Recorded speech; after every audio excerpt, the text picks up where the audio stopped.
Good evening and welcome to round 3 of the AK Racing Supercar Championship. Drivers currently in the driver's briefing, so that gives us just a little bit of time to go over the championship standings and of course the circuit that we're racing at this evening, which as you can see on your screen, Symmons Plains Raceway. Alright, so straight over to it. This is the circuit and the format for this evening here at Symmons Plains Raceway, located just a short drive away from Launceston second length, 2.41 kilometres, certainly one of, if not the shortest circuit on the calendar. Only have, well, technically, according to Wikipedia, which of course is completely true, it has 7 corners, but really, you only really have sort of 3 to 4 to essentially deal with. Event format for this evening is the Super Sprint format, so that is one short race followed by one longer sort of feature race. There will be a 10-minute qualifying session to sort out the grid for race 1. And I do believe that there is a compulsory pit stop for the opening race as well. Yeah, I do believe there's a compulsory pit stop for the shorter first sprint race, and then the second race, the longer 86-lap race, that is that is up to the drivers and teams to sort out their own strategies. So that's something to look out for in this first race, which might mix things up a little bit. We might see a couple of guys that may have a poor qualifying session that end up in the pack, end up pitting early on just to get some clear space, and then obviously try and pick cars up as they obviously battle it out for a few laps while the other guy is out there in clear air trying to make up a bit of time. But you do not want to go a lap down, which is very, very easy to do at this very short circuit. Alright, across the page we have a new championship leader. O'Hara had led the first, after round 1 and for a bit of obviously the second round at Albert Park, but Reid now has taken the lead of the Drivers' Championship. O'Hara still there, only 9 points adrift on 545 points, followed by Macca on 483. Stenberg on 473. Didn't have the greatest of rounds, and Macca, again, he showed great pace at Albert Park, but the races didn't quite go to plan for him. Hyun, again, not his best round, but still not too far away in the championship standings in P5. Cotter on 433. Delaney on 409. I still think haven't seen the best of Delaney, but as the season comes along, I reckon we'll see him steadily move his way up the standings. In P8 we've got Hall, Rusty Hall on 387. Courtier on 382, and Munro jumping into the top 10 on 373 points. Flipping over the page, and we have Duro on 352 points. Johnny Eaton on 347. Greg Brock on 333. A little bit of a gap to Bradshaw in 14th on 273.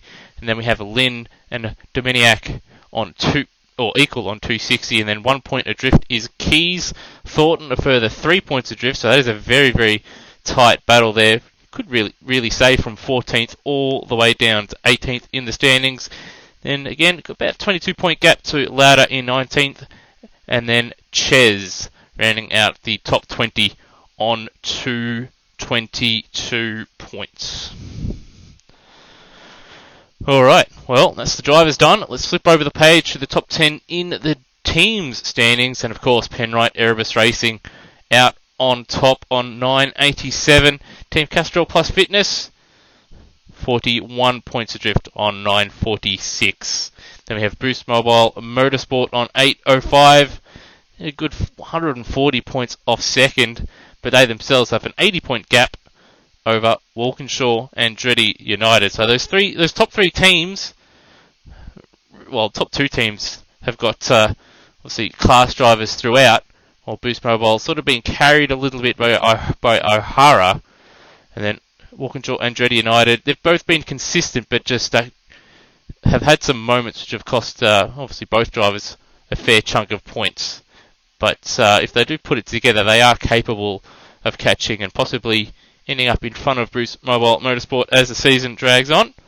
They've got about almost 100 points over Tickford Racing, who had a solid round last time out. They're in 5th place on 626, 1 point ahead of the sister sort of Mustang there.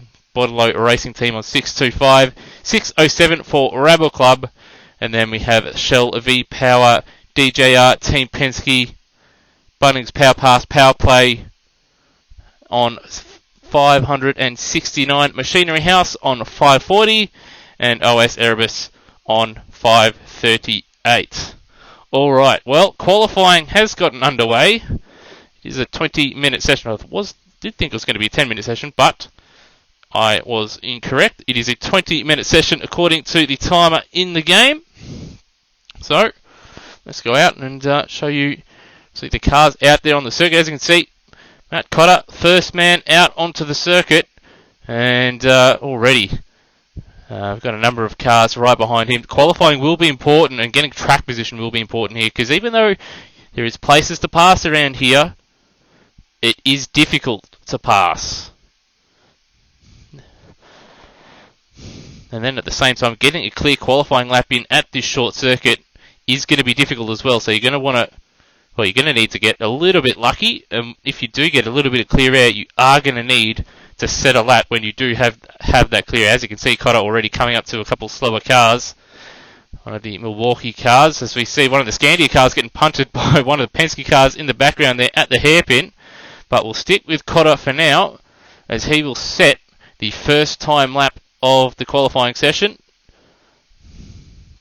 And we did see, I do believe, low 51s in the practice session just prior, and a 51.7 as the Boost Mobile car in the barrier at turn 1 there, and a handy 5/10 of a second gap over Reed, and O'Hara now scrapes by up into P1. So Holden 1, 2, 3 for now. First two separated by cigarette paper, and then they've got half a second, which around this circuit is quite a large chunk. And then, as they've got big accident on that back straight there. That is Pickford and Hall involved in that one. So already a little bit of carnage, and we haven't even ticked over to the start of the race yet. Only 2.5 minutes into the qualifying session, so hopefully we don't have a repeat of this. A repeat of this in the race. As you see, Macca now jumping up into P4. So it's Hold 1, 2, 3, Nissan 4 and 5, and then we've got Mustangs 6th, 7th, and 8th. And for those playing at home, the little colour, if you can make out on the left-hand side of your screen on that little timing tower there, those colours do indicate which manufacturer a car or a driver is driving. Red indicates Holden, purple indicates Nissan, and blue indicates the Ford Mustang cars.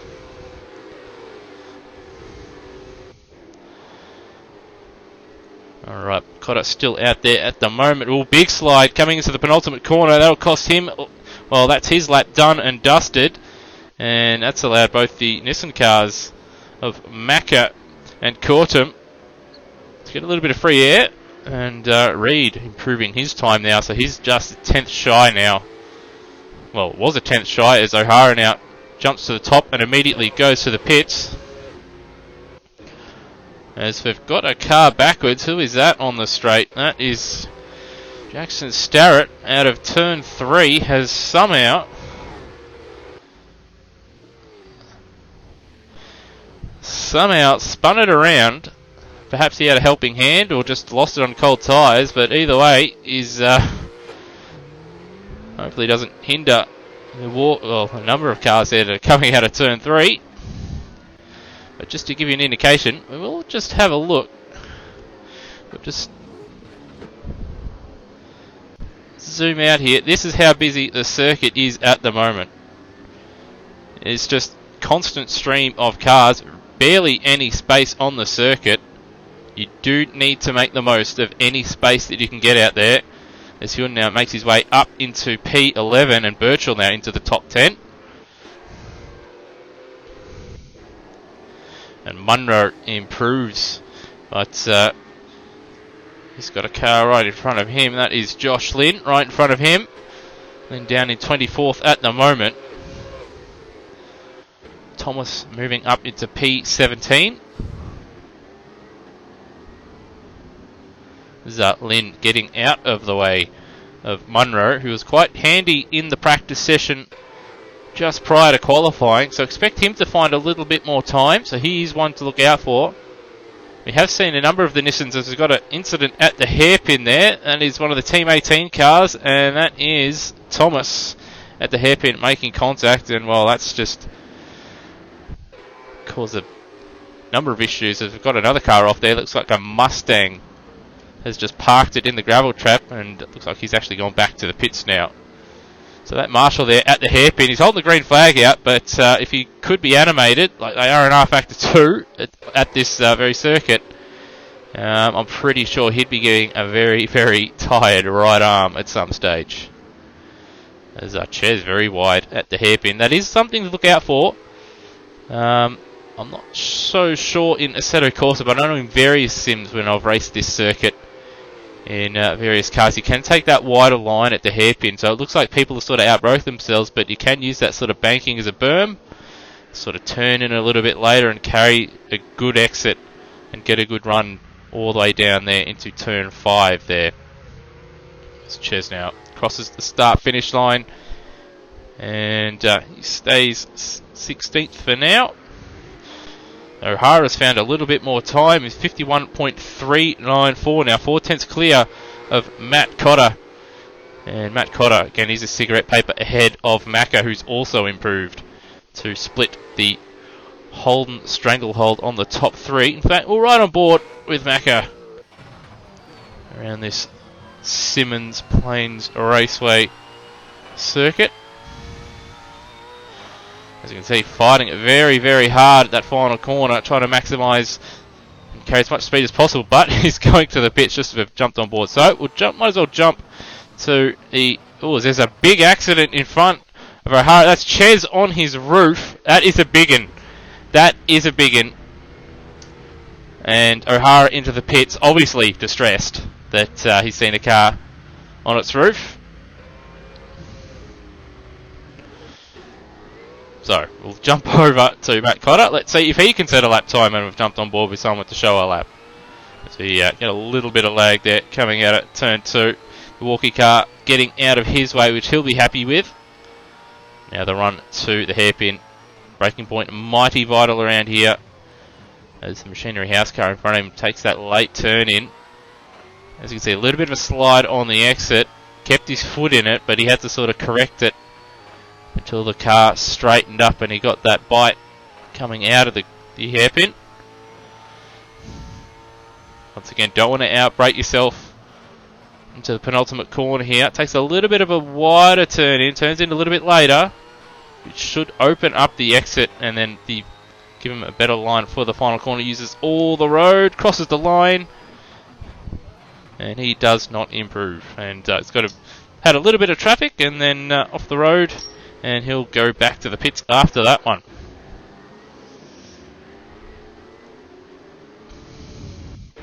As we see Thornton in the super cheap auto car jump into the top 10.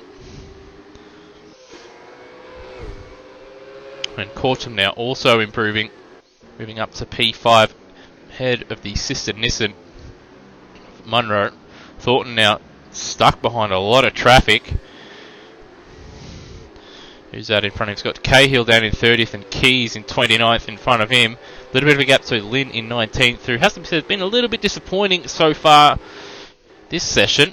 But he'll be hoping with 10 minutes remaining he can just find a little bit of clear air and set a decent time. But the Timken car's made a mistake in front of him, which may cause an issue.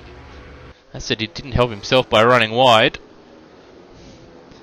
So you see Greg Brock now leaving the pits right behind Keys as Thornton decides to pack it up. He's now into P7.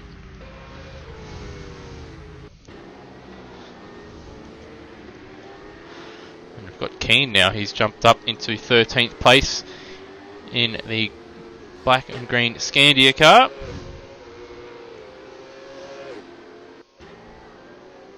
But so far, as you can see, O'Hara clear 0.4 of a second, which around this circuit is a massive margin.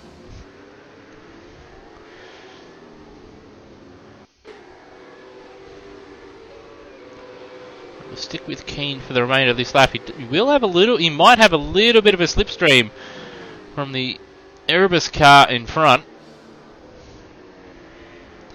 Do believe that is Reed in front of him with a little bit of a lock-up. Keane turning in a little bit later, similar to how Matt Cotter did when we were riding on board with his half a lap. Crossed the line for Keane, and well, he won't be too pleased with that lap, so perhaps a mistake early on in that lap that we failed to pick up, but well off the paces. Matt Cotter now finds a bit extra time, but still remains in P2. This time now only 0.2 of a second away as opposed to 4. As there's Thornton getting out of the way of a very angled pack that was approaching the hairpin.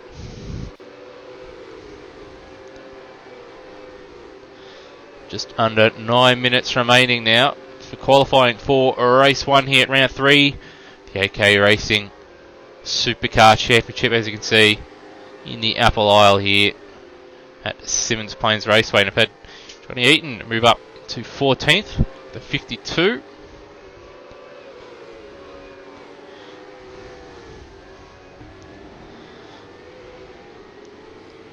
Keane a little bit better on that last lap, but still probably not as happy as what he'd like.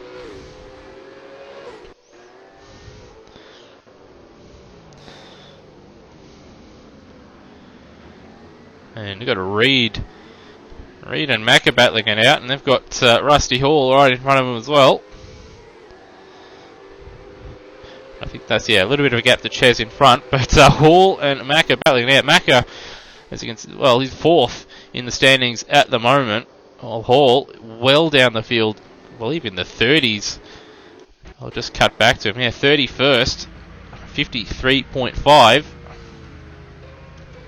So he'll be hoping to find a bit of time, because that's not normally where he's associated, that's for sure. So you see one of the Erebus cars, that was Matt Cotter there, almost having a massive accident out of the final corner there. It kept it out of the wall, but he'll have to return to the pit lane.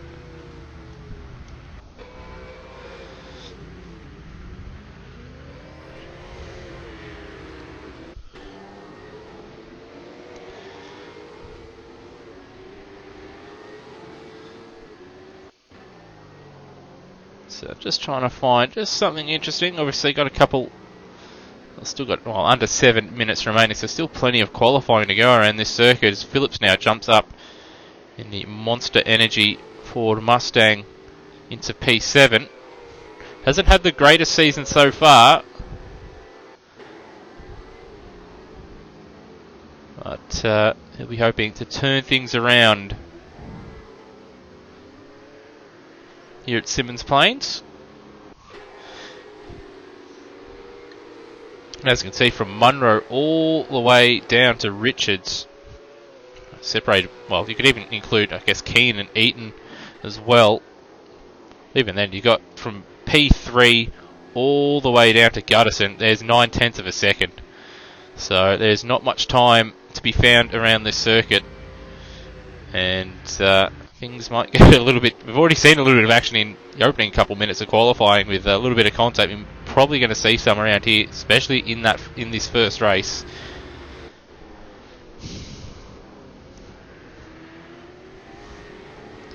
So one of the Timken cars just wanting to leave the pits, but has to wait for everybody to go by. As we see Hyun now make his way into the top 10.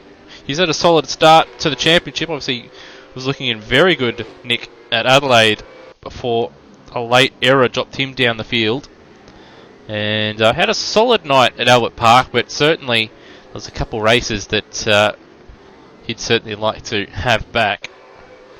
Still, solid start to his championship as he goes back to the pit lane, and he's going to go again.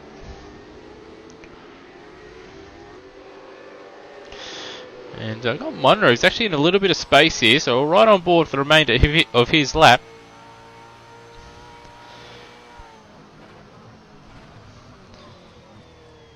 Oh, and he's outbroke himself a little bit there at penultimate corner, and that's cost him a little bit of time and momentum for this final corner here. So, not an ideal final sector. He doesn't improve as the one of the Red Bull Holden Racing Team cars loses it in front of him, and that's contact, and well, that's Monroe's lap done and dusted. So he'll have to go around again. I don't think he'll have significant damage, if any at all. But he's still, importantly for him, he's got a little bit of a gap, so if he's got the fuel, it will be worth him continuing for another lap. As we see Scott Cortum now moving up into P3, still 4/10 adrift, but ahead of Munro and Macca now. So Holden 1, 2, and then we've got Nissan's 3, 4, and 5. And then we've got Reed and Hyun in ZB Commonwealth 6th and 7th. Phillips, the first of the Mustangs, in 8th. Thornton 9th. Birchall 10th. Duro in 11th, followed by Pickford, Courtier, Richards, Keane, Eaton, Crab. As we see now, Brock moving into P12 on a 52.1.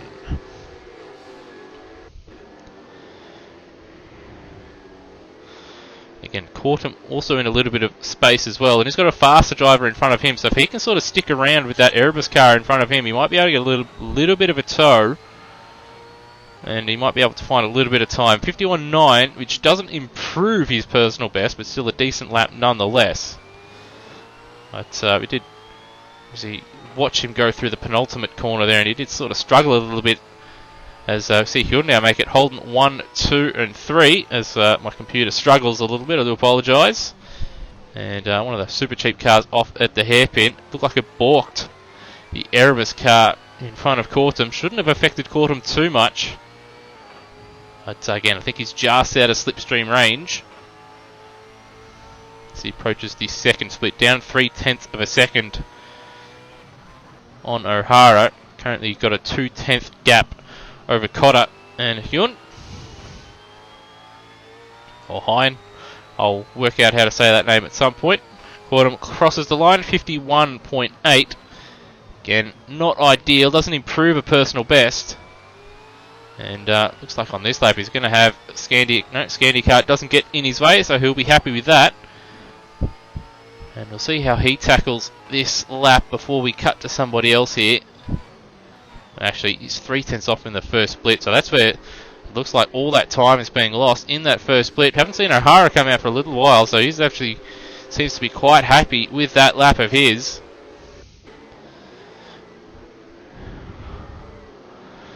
We've got Hine now, 10th and a half down after the first split with a little bit of gap, or in a little bit of space actually, so we'll see how he tackles the final two corners, and he's 0.3 down at the second split line, so he's probably not going to claw that back.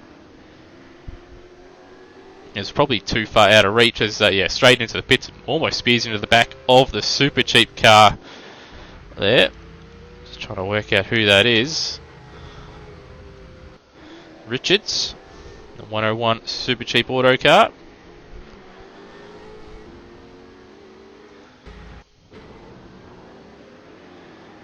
But Mustangs haven't had the greatest start to the season so far. And it looks to continue with Phillips being the best placed. Half a second down. We see Munro now sneak up into P2 as we see one of the WAU cars come out of the pits. I believe that's Rusty Hall. I think I saw a flash of 77. We've got Matt Cotter still out there doing laps. He had Cortum, sorry Matt, I think it was, no, it wasn't Cortum, it was I believe Macca behind him who we were riding on board with, who's now gone to the pits. 50 seconds remaining, so if you are a driver, you do not leave the pits now because you're not going to make it around again to start a time lap. So next time drivers cross the start finish line, it will be to start their final lap. And we'll ride on board Matt Cotter and see what he can do. And he's outbroke himself at turn 1, and I think that's his lap done and dusted already. Outbroke himself, broke traction, trying to obviously apply a little bit of power as we see the 777 Boost Mobile Motorsport car go back to the pits, and as you can see, caught a half a second down. So we'll jump back to Macca. We'll see how he's going at the split line. As you see the Bodlo car looking to make a move in front. He's 2/10 down, and looks like, yeah, there's a bit of contact there between Hall and the Bodlo car there, and sort of balked everybody. As we see Delaney now up into 19th at the death. All the Techno cars cross the line backwards and sideways. As we see, there's Macca going over the start. Well, he's not even going to make the start-finish line, having a little bit of an incident. Birchall in 10th place will be the next driver, at least in position order, to cross the start-finish line. What time will he set? Will he improve? Doesn't look like it. So his session is done. Pickford's session is done. And that is the session done and dusted. So just to go over the qualifying order for race 1, which is an 18-lap race with a compulsory pit stop. O'Hara will once again lead away from pole position, followed by Munro in P2. Matt Cotter will start third. And then we have Hein or Hyun, however you pronounce his name. Please send me a PM on how to pronounce your name at some point. We'll start in 4th. Cortum will start 5th. Macca will start P6. So that's good for, obviously, the Castrol Nissan Ultima team. Reed starting in 7th. Phillips, the first of the Mustangs, in 8th. Thornton in 9th. Birchall 10th. Duro 11th. Greg Brock in 12th place, followed by Pickford 13th, Courtier 14th, and Richards rounding out the top 15. And then in 16th place, we've got Hobson, followed by Keane, Eaton in 18th, Delaney in 19th, Crabb in 20th, Cahill in 21st, Josh Lynn in 22nd, Anton Ches in 23rd. Riley Gutterson didn't have a great session this time out. He'll start from 24th position. Ellis in 25th. 26th we have Keys. Ball in 27th. Runch in 28th. Aaron Thomas in 29th. Keith Strinthsos in 30th. Followed by Payne in 31st. Rusty Hall having an absolute shocker of a session. He will start from 32nd. And Jackson Starrett will start from the final spot on the grid in 33rd. Looks like this week we've got a couple of obviously people absent, a couple people at the 12 hour, and a couple other people, I'm sure, just busy with real life stuff. Anyway, we'll take just a break for a minute or two, but race 1 from Symmons Plains, it's only a minute or two away. Don't go anywhere.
Alright, and welcome back. We're about 30 seconds away from race 1 here at Symmons Plains from going green.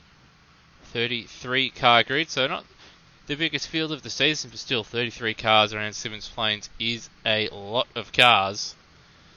And 18 lap race around this tiny little circuit with a compulsory pit stop is sure to throw up quite a bit of decent racing. As you can see, 10 seconds away from going green. And the revs rise. And away we go.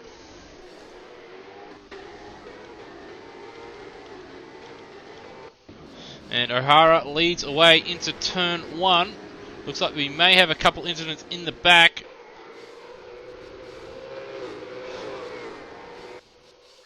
Yeah, big accident down the back there coming out of turn 3. Multiple cars involved. This is very reminiscent of what we had at Albert Park, and I believe it was race 3, and cars continually just stream into it. They're not slowing down at all, so not the smartest driving going on down there. But once again, O'Hara leads it away. Munro second, Hine third, Cotter fourth, Reed in 6th place. And I do wonder if the safety car has been called. Either way, racing still hectic in the mid-pack. There's there's one of the WAU cars. I think that's Brock that's gone off. No, it's Hall. He's lost control on the grass and thankfully doesn't spear into anybody, because that could have been another big accident. His teammate says thank you very much. As looks like we've got Aaron Thomas, I think, entering into the pit lane in the background there. So he's getting his compulsory pit stop out of the way nice and early. Only one into the pit lane. And looks like we've got a Mustang around there on the exit of turn 2. Just trying to work out who that is. I think it's Eaton, but I can't be sure. Up at the front, though, already massive field spread between obviously the first car of O'Hara, 52-0, and the cars down the back. And already O'Hara stretching away. Munro now probably more looking in his mirrors than what he is looking forward. Hines had a good start and he's looking quite handy, and looking to apply the blowtorches to the Nissan Altima in front of him. And behind him, Matt Cotter has had a solid start in 4th place. Hasn't let anybody in front of him get away. And he's got a slight gap over Cortum in behind. And then obviously Cotter's got his teammate in Reed trying to apply a bit of pressure to Cortum in front of him.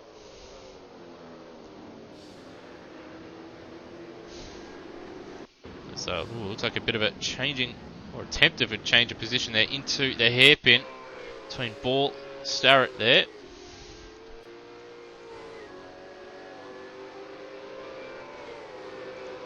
And it's like Crab trying to make a move, or just trying to stay ahead of Ellis in the Timken car, as well as apply pressure to Starrett in front of him. As Payne looks like he breaks himself just a little bit coming into turn 5 there. And I believe that's Hobson. Yep, Hobson into the pits, getting his compulsory pit stop out of the way. So we see a nice little battle here forming down in P18. Looks like Starrett, a little bit of a cork in the bottle at the moment. So he started, I believe, down in the 30s, but looks like he avoided a bit of that contact that happened on the exit of turn 3 and was able to pick up a lot of spots. And we've got Crab making the move up the inside, forces Starrett to the outside. So Crab gets the job done. Starrett will be compromised a little bit, but with him going slowly, sort of in the middle and the outside of the hairpin there, sort of compromised. Ellis behind him as well, so he should hold on to P19 unless he makes a mistake into turn 5. Also have the gap at the front between O'Hara and Munro dropped from, well, it was over a second, so now half a second, so perhaps a little bit of a mistake or a bit of lap traffic. As speaking of lap traffic, there is, I do believe, that was the car that just pitted. Yeah, Hobson that had just pitted, into the barrier on the exit of the hairpin there, so that may have compromised a number of drivers. Got Payne in the pits, so there's another one getting their compulsory pit stop out of the way. But O'Hara leads. It's front three, a little bit of a gap now over Matt Cotter. So Cotter's dropped away. Cotter just out on his own just a little bit as a front three. A little bit of a gap over him, and he's got a bit of a gap, and now a lap car between himself and Cortum in P5. Cortum looking a little bit more in his mirrors and a bit worried of Reed in behind. Reed, of course, the reigning champion, hence the orange number colours on his car. So, that Nissan looked like he was going to spear into the back of Reed at the hairpin, but thankfully disaster averted. Got Starrett and Ellis still battling it out at the moment in the field. And up the front we've got Munro and Hine side by side into turn 5. O'Hara would be enjoying that, as would Cotter. Giving O'Hara a chance to get away. It's a big slide on the exit of the final corner for Hine. But he's able to save it. His rear right will not like that at all. A little bit of a lockup from Cotter in behind. Almost led to him slamming into the back of the Machinery House driver. And I think Hine might have even clipped the barrier in the exit there of turn number 3. Cotter showing his nose a little bit. In fact, he's going to try and make a move, but not quite close enough to get the job done. Lap 7 of 18, and a big slide from Munro on the exit of the hairpin, and he almost speared into the side of Matt Cotter, a la Sebastian Vettel at Belgium in 2010, I believe, on Jenson Button. So Hine's pressure pays off up into P2. Munro's mistake costing him dearly. He's lost out to Cotter, Hine, and he might even lose out to Cortum. He's going to go around again, so he's not pitting this time around. As we see, that's Macca into the pits in the background there. And Ellis in front of Richards and Starrett now. So Starrett's dropped a couple spots. In fact, Ellis has picked up one here. That's Macca, as you can see, in the pit lane. Oh, Ball and Crab, fairly they were close together on the circuit. Half a second between the two. Guttison up a spot, but that must have been because Macca just exited the pits. Got a bit of a slide coming out of turn 3, and now he's under pressure from Keys in Team 18 Owen Tools entry. But Keys not quite as good under braking to Macca, and he'll hold on to that position. They've got Hine now in the pit lane, so he's the second of the front runners to enter the pit lane. So where will he end up with regards, as we've got a number of cars in the pits with Birchall and Duro in the pits. So where will the Castrol Nissan Altima appear? He's right there coming out of the final corner, so he may have made up a little bit of time. There's a Hine now, maybe trying to get a little bit of an undercut on O'Hara, but he's got a bit of lap traffic to deal with, which will cost him a bit of time. To our race leader, he's going around once again. Have race to go. And we've got Munro now entering into the pit lane. His rear right tyre would be liking that one. Screamed enough after that little bit of wheel spin coming out of the hairpin, which shot him down a couple spots. Now the big battle now. Reed, he's sort of edged his way forward now, and he's starting to apply a little bit of pressure to Cortum now for a potential spot on the podium. But these guys do have to pit at some stage.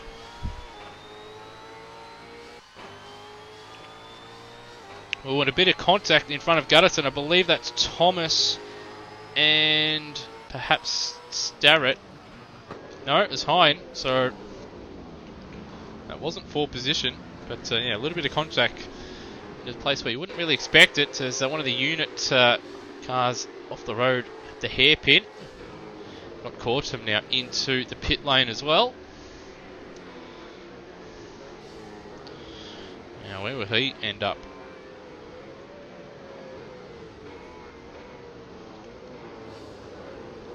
Very, very quick pit stop for him. And in fact, he's going to jump Munro here. Well, he was in front of Munro, but he's certainly put a bit of time on him, that's for sure. There it is, definitely a couple seconds, and that lap traffic that was recovering almost got run into the back of Munro and Hine. So Hine has dropped behind Munro in the pit stop sequence, so perhaps put on a little bit of fuel or changed all his tyres as opposed to perhaps two of them. But he was in front of him by a couple seconds at the pit stop sequence, so disaster for Hine. Now we've got Rusty Hall in the pit lane, who was up in 8th place. Got Runch up in 7th place. That's the highest position I believe he's been all season. Keane in the pit lane as well. Now, Pole Sitter still going strong out there. He's coming up to a group of 4 cars in front of him. So I reckon we might see him in the pits before he catches the back of that pack. So he's got a comfortable 4-second gap over Matt Cotter in 2nd place. 2nd place not decided yet in this race, as Cotter now continues on. He's got a couple seconds over Peter Reid in 3rd place, and none of the front 3 have yet to, well, none of them have pitted as of yet, so that's something just to keep an eye on. As we've got Starrett and Runch now into the pit lane, and that of course will elevate Cortum, Munro, Hine, Macca, Thornton, well, pretty much just about everybody aside from perhaps Gutterson and Crab that are a couple laps down.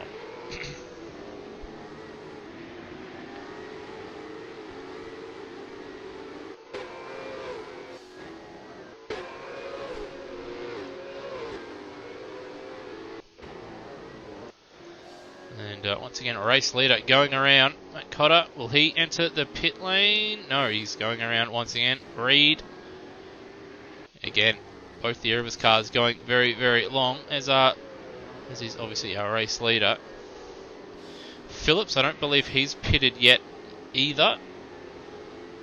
But he may have been caught up in that opening lap sort of incident coming out of turn 3, because he's 20 seconds off the lead, which around this circuit after 14 laps, a driver of his quality would normally be the case without some kind of adventure or two.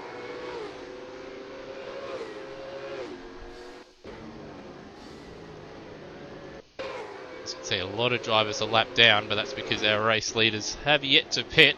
But there is a compulsory pit stop for drivers to serve.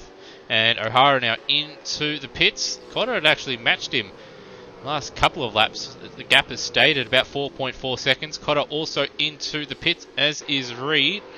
So the Erebus team are going to have to go about setting a very, very quick pit stop. Now, where will Reid and Cotter end up with regards to Cortum and Munro? That's the big question. O'Hara doesn't matter. He'll retain the lead. There's one of the Erebus cars away, and there's the second, and there's the guys they're battling, the Nissans. Looks like Cotter will hold station, and Cortum has jumped Reid, and Munro just behind Reid as well, so we will see that timing on the left hand side just adjust itself once they get to a split.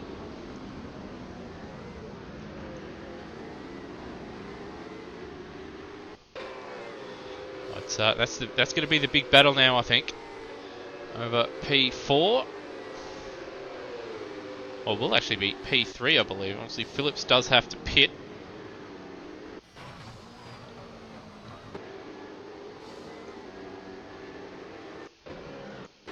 So I'm just waiting for the timing to sort itself out. As Munro very, very close to the back of Peter Reid there, almost running into the back of him. There might have been a slight bit of contact. There is a little bit of lap traffic in the way. One of the Timken cars. Munro's had a decent exit out of turn 3, but he's not going to be close enough. And as you can see in front of him, just so much lap traffic in the way. And in fact, getting in the way a little bit of Reid in front, but in fact taking that high line probably aided him a little bit. But you don't want to be locking up too heavily into the hairpin, otherwise he will just sail off into that gravel trap, and these cars do not have enough steering lock to turn it around.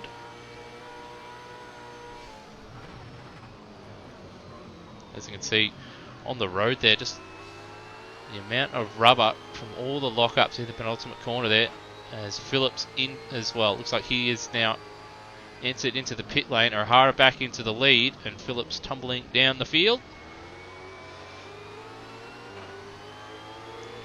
Was the Team 18 got just walking Munro just a little bit on the exit there. He's got to watch himself because he's got Hine right behind him, and Macca not too far away either. Up at the front though, Matt Cotter's actually closed quite a bit on O'Hara. The gap obviously before the pit stops, 4.4 seconds, and even after the pit stops, there was a little bit of a gap between the two. So perhaps O'Hara's been caught up in a little bit of the lap traffic that's been going around. As you can see, there's so many cars on the circuit that pretty much every piece of tarmac is occupied by a car. 51.6 compared to a 51.7. Cotter did set a fastest lap, I believe, on the last lap, or the previous, not the previous now, but 2 laps ago now.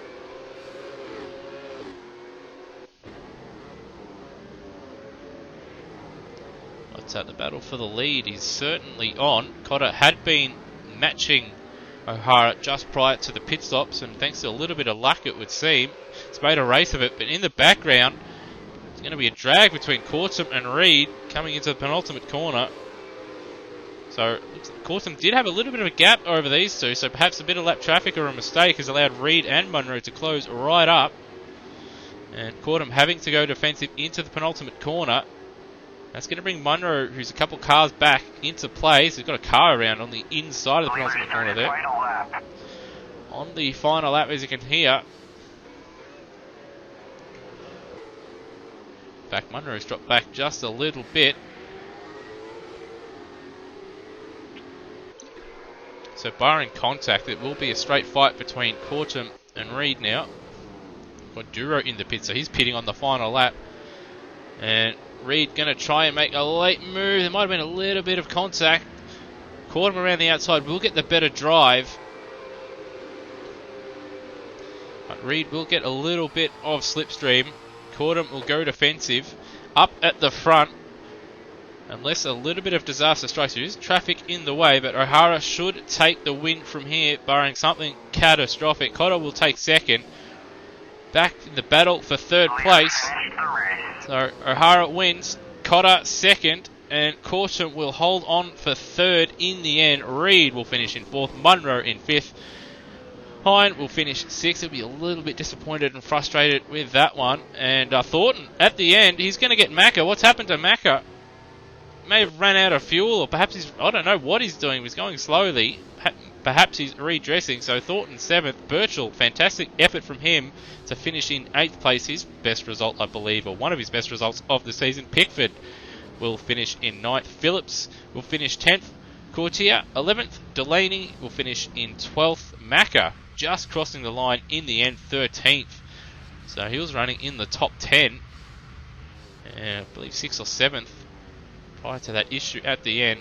Keane 14th, Gutterson 15th, Ball 16th, Payne, Crabb, Ches, followed by Eaton, Ellis, and then Richards, Starrett, Hobson.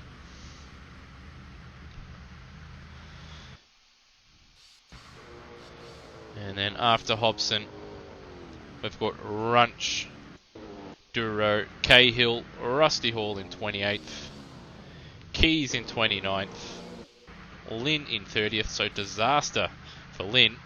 Got one driver winning the race, the other one down in 30th place. A disaster for Greg Brock, finishing in 31st. Thomas finishing down in 32nd. And it looks like we only had 32 starters for that one, so perhaps someone dropped out just prior to the start of the race, because we did have 33 drivers set a time in qualifying, but only 33 drivers look to have started the race. So a bit unfortunate, but just the way it is this time around.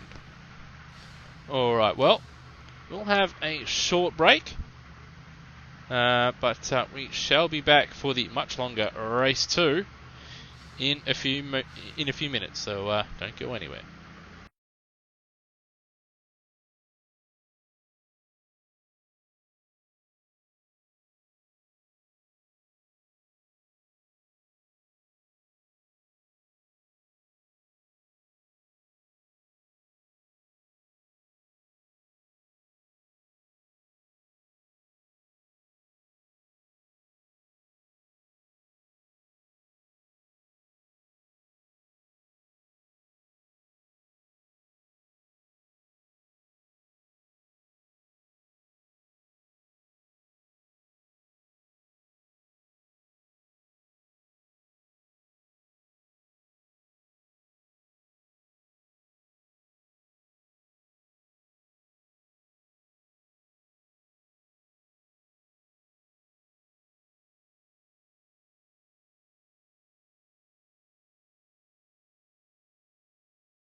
Alright, and welcome back. Still just a couple minutes away until race 2. But once again, just to go over just the format for this evening. Obviously, we've just had qualifying, and just moments ago, we had race 1, which was the 18-lap race with a compulsory pit stop. Now we've got the much longer 86-lap feature race around Symmons Plains, which will be a pretty long time around a circuit which features pretty much 6 corners, only which, 3 or 4 you have to really worry about. But that rear right tyre will certainly be screaming out after a couple of laps. We did see a little bit of carnage early on in that, especially on that first lap coming out of turn 3. Hopefully there's no repeat of that one. We've also got a couple of drivers that are out of position after not having the greatest of run in the opening race. So with Brock all the way down in 31st, expect him to come up through the field a little bit. Same with Lynn, Hall, and even Duro, who looks like he finished, well, according to my screen at the moment, finished down the field. So that's something to look out for.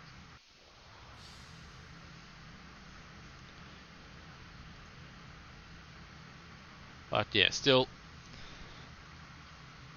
just a couple minutes away as the admins sort out the server and get the grid set for race 2 this evening. I think might as well just go over the standings. Obviously, these haven't been updated since obviously race 1 this evening. So this is after the Albert Park round and prior to race 1 this evening. Go over the driver standings once again, just to kill a little bit of time here. But Reed on 554 points. O'Hara, our race 1 winner this evening, on 545. So that will tighten up, or in fact O'Hara may even jump back into the championship lead once again. Macca on 483. Followed by Stenberg on 473. Stenberg not here this evening, so he'll certainly drop behind Hine, and he'll probably even drop behind Cotter and possibly Delaney as well before this evening's racing is done, unless he shows up at some point prior to race 2. Rusty Hall had an absolute nightmare in race 1 and didn't have a great qualifying session either, so he's obviously lacking just a little bit of pace around here at the moment. Sitting in 8th place prior to race 1. I don't think he's going to be there afterwards. In P9, got Courtier. Again, he hasn't had a great run this evening either. Currently sitting in 9th in the standings. Monroe in 10th. Obviously, in the top 5 all evening. Started on the front row. He'll certainly give himself every opportunity to jump into, maybe even up into 7th place. And if all things go well, he might even jump up into the top 5. So he's one to look out for, certainly this evening. Over the page, Enduro on 352 in 11th place. Eaton on 347. Eaton hasn't had a good round so far. Brock again, another one, hasn't had a fantastic round, obviously finishing well down the field after that one. So he'll probably drop down the standings after race 1. Bradshaw on 273. Then we've got Lynn Dominiak, who I don't believe is here this evening, on 260. Lynn he will obviously put a points advantage over him. And then we have Keys on 259. Thornton on 256. He'll be a big jumper after a solid start so far this evening. And Lauder, who's at the Bathurst 12 hour, so that's why he's not here this evening in 19th, so he'll probably drop down a little bit. And Ches in 20th, again, he was caught up in a couple incidents in race 1 there, so not the greatest start to his evening, and certainly not helping his chances to move up in the standings, although provided he finishes, he will obviously jump ahead of Lauder, but he's got to watch out for cars below him in the standings.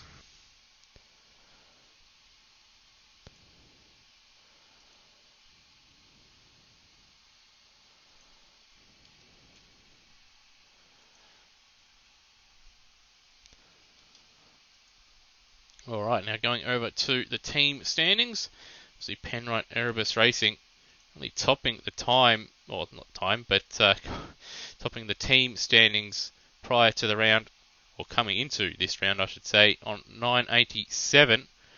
And after this evening, that will probably be extended over Team Castrol Plus Fitness with, I believe it was Macca right at the end there. It looks like he ran out of fuel or had some kind of error. He was running in the top, he was running 6th or 7th at the time, ended up finishing down in, I think it was 13th off the top of my head. So, not ideal for them.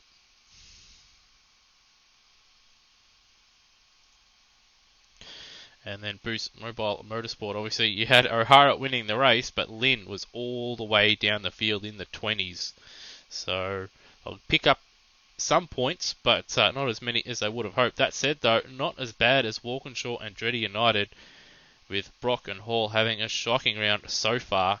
So they've got to watch their backs, because Tickford Racing with Thornton, he did pick up a solid result in race 1 there, and certainly has the pace to probably finish ahead of them again in race 2. But race 2 being much longer, and with a little bit of strategy involved, you never know how things will shake out. Obviously, Bottle on 6:25. Not the greatest race this time around, and they'll probably be jumped by a Rabble Club with Munro. Even though there's only one car, he's going to pick up quite a few points with the pace he has at the moment. That is for sure.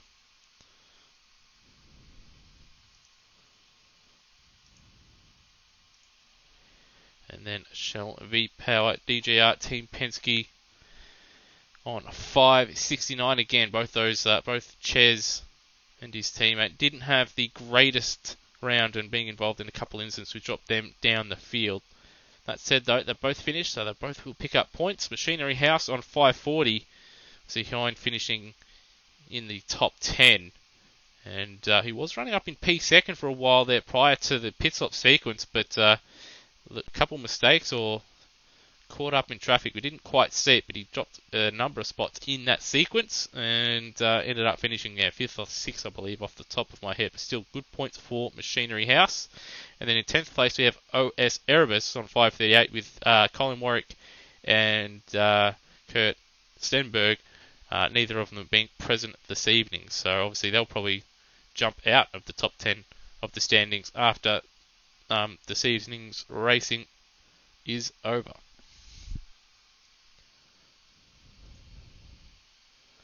Alright, just having a couple issues with the server at the moment. So I'm just going to have to wait around until it comes back up again. So have some issues with the, obviously admin's trying to set the lap limit and the like. Currently not coming up on Championship Manager. So with that, we'll just take a short break, and once the server's back up and we're about to go running, we'll be back. So don't go anywhere.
Alright, well, the server is back up, and just for a bit of fun, why don't we go around a lap of the Symmons Plains circuit in the safety car.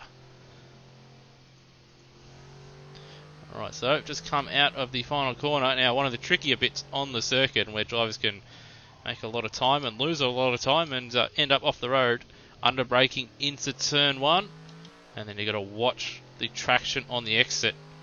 Don't want to clip that curbing on the inside of turn 3 there, and obviously you want a great run out of turn 2 there. Optimum traction for a nice run into the hairpin. Don't outbrake yourself here. And then obviously this hairpin, you can take multiple ways. You can take it the traditional way onto the apex, or you can take it a little bit wider and cut back and get really good traction. And you'll see most drivers sort of in the middle of the two to try and carry a little bit of speed and also get a good exit down this long run to the penultimate corner. Again, you don't want to outbrake yourself here. Lewis, don't drive on track. You just fucked the server. Okay, well, I'll fuck the server. But anyway, we shall be back soon.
Alright, well, we are back.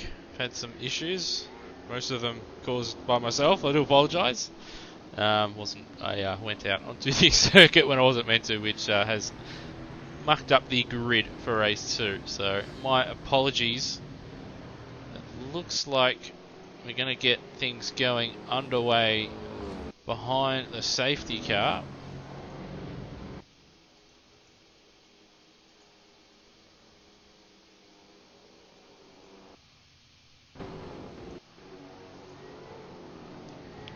So as you can see, Diddles, the safety car driver, leading the field around for the start of race 2. And once again, my apologies for mucking up the grid by leaving the pit lane when I shouldn't have. Anyway, about to get going here. With a rolling start. O'Hara just backing up the field, letting the safety car get away.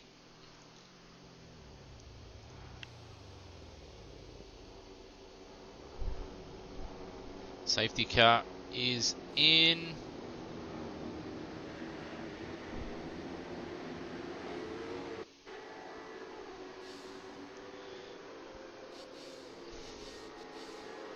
And away we go for race 2. 84 laps to go as we started under the safety car.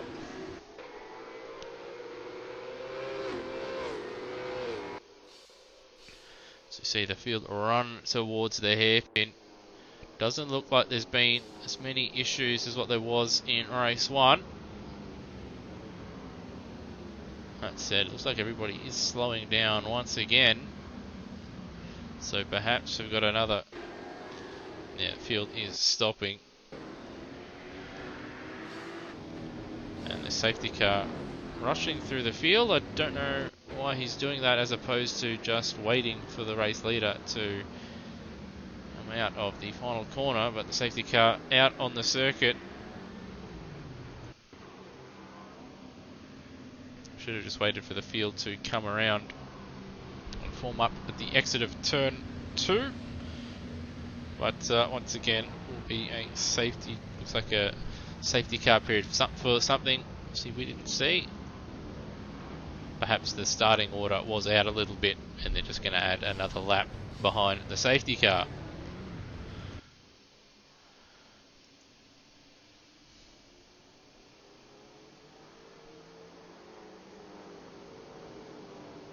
So once again, field set up behind the safety car, and we wait the race start.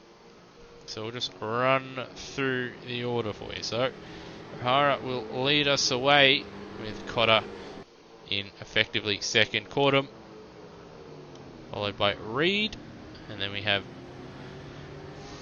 Munro, Thornton, Birchall, Phillips, Pickford, Courtier, Delaney. Then we have Macca, Keane, Guttison, Ball, Payne, Crabb, Hine, Ches, Eaton, Richards, Ellis. Then we have Starrett, Hobson, Duro, Runch, Hall. Then we have Keys, Lynn in 30th, Brock in 31st, and Thomas rounding out the field. And the safety car, we've cut to him, and he's pushed too hard and gone off the road. O'Hara is backing up the field, and it looks like we are about to get underway once again for race 2. The AK Racing Supercars Championship here at Symmons Plains. And O'Hara with a decent jump. And now you can see the field just race towards turn 1. A little bit of gap between one of the Cool Drive cars and the 2 Harvey Norman cars.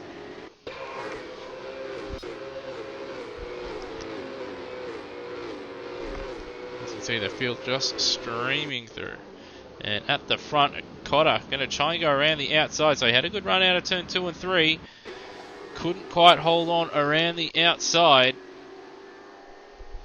As see the field now coming out and into the hairpin. Such is the size of the field. And I don't want to curse it, but everyone through without issue by the looks of it this time around. And it looks like the two Harvey Norman Nissan Altimas trading positions as Hine tries to pick his way through the field and he moves his way in front of Ball in the Team Cool Drive entry. And now he's got to chase down Guttison and Keane in front. In fact, we'll stick with Hine a little bit because obviously he is out of position. Did finish in the top 10, I believe, in the first race and was running as high as P2 before the pit stops. But starting a little bit further down the field in this one. And just showing his nose a little bit into the hairpin. And switches back to the outside, trying to give himself a good exit. He's got a decent one. He will have a little bit of a slipstream, but Guttison in front probably getting a little... No, in fact, I don't think he will be close enough, Guttison in front, to pick up a toe. So on will be a chance into turn 5. If he's committed, shows his nose, brakes a couple metres later, sends it up the inside and up another spot. Further up the road, looks like Delaney makes the move on Courtier and moves his way into the top 10. It's as high as he has been. I don't think he may have been in the top 10 just prior to him pitting in race 1, but he was outside the top 10 once the race concluded. And behind him, Macca, so he had a issue right at the end of that last race. I believe he ran out of fuel. So he slowed down and he's now going to have to make his way through the field. And as you saw there, getting a move done on Courtier. Now he's got to chase down Courtier's teammate in Pickford, who's currently sitting in 10th place right in front of him. As you can see, much better and confident under braking is Macca. And a bit of a slide for Pickford coming out of the penultimate corner. Now you just hold on for dear life going through the final corner. Try and set yourself up the best you can for turn 1 and 2. Don't overdo it. Don't lock a brake. And then don't spin the wheels up too much on the exit. Because there's a lot of laps in this race and you've got to make that rear right tyre last. So 4 tenths between Macca and Pickford. And Macca much better under braking. A very late move. Pickford saw him coming, but Pickford will have the outside and should get the better run into turn 5. And Courtier keeping a watching eye. Looks like Hines sort of dropped a little bit of time. But side by side into turn 5. You go Macca and Delaney. Sounds like there's a car off the road there as well. It is the Rabble Club car of Munro, and he's off the road in the exit of the final corner. That's going to drop him a lot of spots, because you can't really get back onto the track cleanly, and there may have been a little bit of contact there. No, I did hear some, thought I heard some incidents taking place in the background, but thankfully that did not happen. And now Hine right behind Courtier, up the inside at the hairpin. And now it's going to be dragged down into turn 5. In fact, Hine's got a much better exit, but Courtier in behind will have the slipstream. In fact, well, he did have the slipstream pulled out, and in fact he's actually backed out of it there. So figures it's not worth fighting a much faster car. Has to live to fight another day. And Delaney now ahead of Thornton, so Thornton's made a mistake somewhere. Yeah, 54.7 compared to a 52.8 for Delaney. Delaney's had a good couple laps because he's also made his way past Phillips as well. So good start for Delaney in race 2 here. Much better than his race 1 showing. And much better under braking, and he has to just send it up the inside to avoid running into the back of Birchall. And up another spot goes Delaney, P4. And almost has a guess, this is about the highest he's been all season long. May have been higher in Adelaide, or in one of the reverse grid races in Albert Park. But he's looking in good nick at the moment, but still a long way to go. And he's got a few seconds to court him up the road.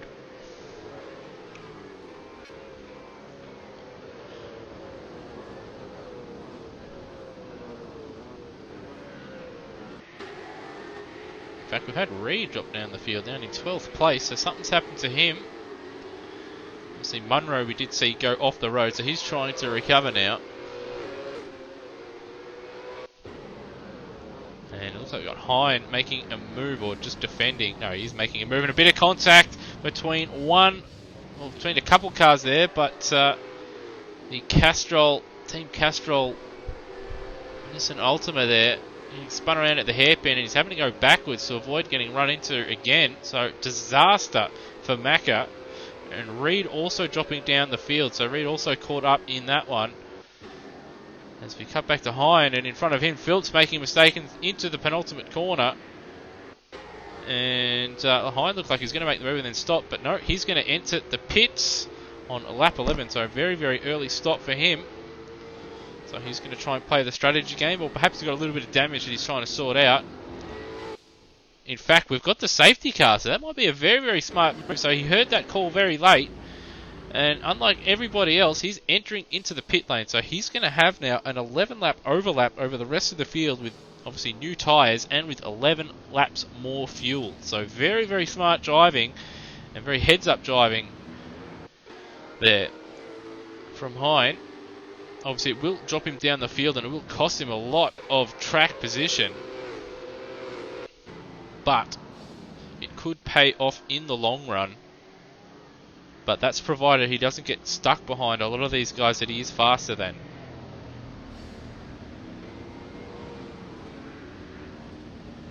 Also, with these guys driving around slowly and with him pitting, he'll have slightly warmer tyres, and his tyres will be at a better pressure as well than the rest of the field.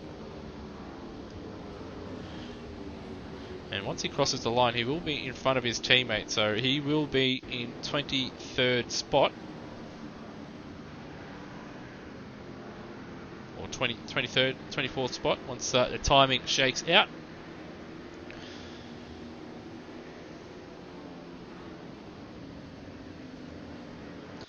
Once again, safety car out on the circuit. O'Hara still our race leader. Cotter in second. Caught him in third. Delaney had a fantastic start so far in this one. Up, will be over almost 10 spots now. But certainly a big chunk of spots, and finds himself in P4. And he's quicker than Birchall behind him. And then Thornton in P6. Phillips, we did see make a slight mistake at the penultimate corner just as the safety car was called, and he had Hine right behind him. Hine just backed out of it, hit the brakes. He had no one behind him, so he hit the brakes, and as he's right at the pit entry, just let Phillips go by and entered the pit lane. So he's the only one that's pitted so far, and he's certainly someone to look out for strategy-wise later on in the race.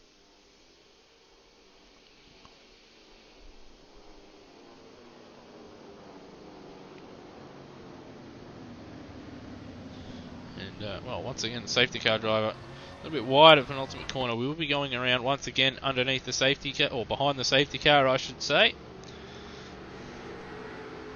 Should hopefully be in at the end of this lap. But our front two, there's nothing really separating O'Hara and Cotter.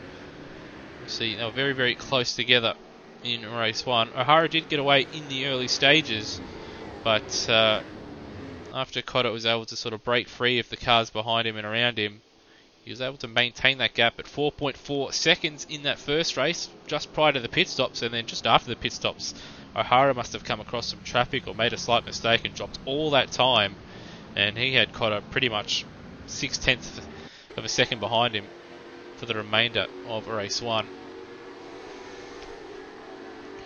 And just to give you a scale of the field, as the safety car goes around here at Symmons Plains, this is what 33 cars at Symmons Plains looks like underneath or behind the safety car.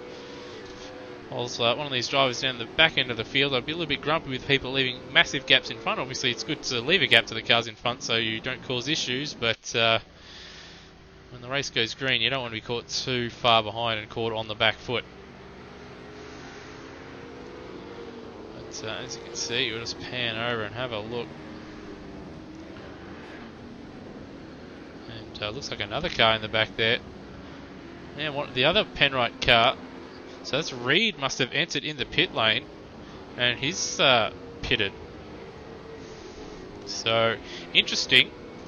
So he's obviously going to have a couple more laps of overlap over Hine.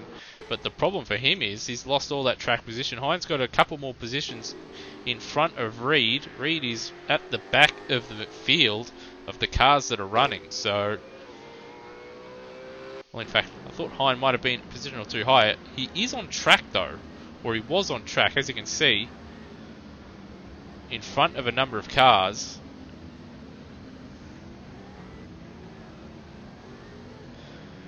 But for whatever reason, it's putting him down in 30th place. Safety car is in. We're about to go green.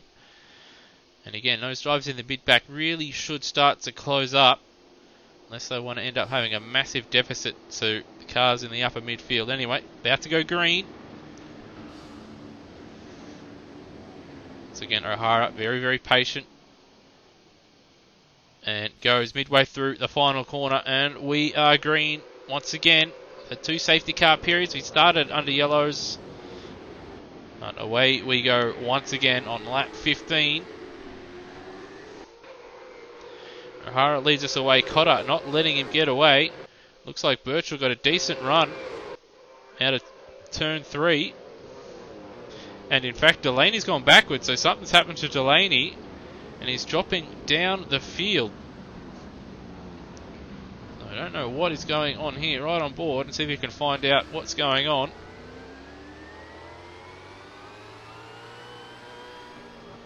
It's not shifting. It looks like he might have a shifter broken or paddle broken on his steering wheel, because he cannot shift up. So disaster for Delaney. It's race 2 had started so well. He's running as well as he has all season, and now due to whatever issue it is, he cannot shift up. It'll be hardware or software. So you've got the shell cars, that's Eaton off the road there at the penultimate corner, having a little half spin, and now he's involved in a very angry little battle pack there.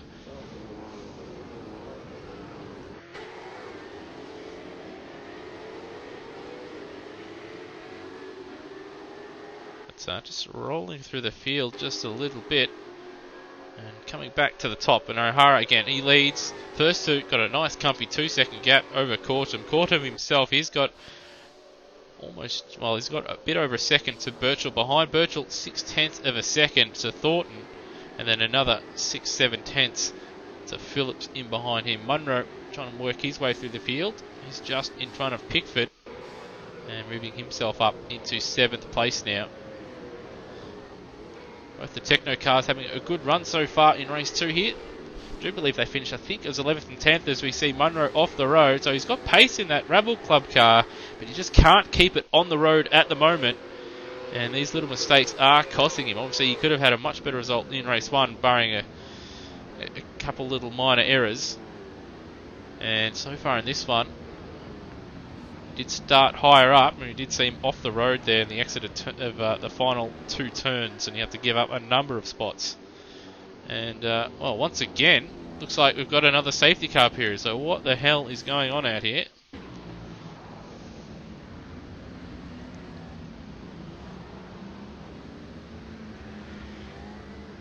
Another safety car period. Now, will people enter the pit lane? No, not this time. In fact, stick with this shot here. And we'll just have a look and see if anybody peels off in the background. But once again, looks like the safety car is out. So this is getting a little bit frustrating with all these safety car periods.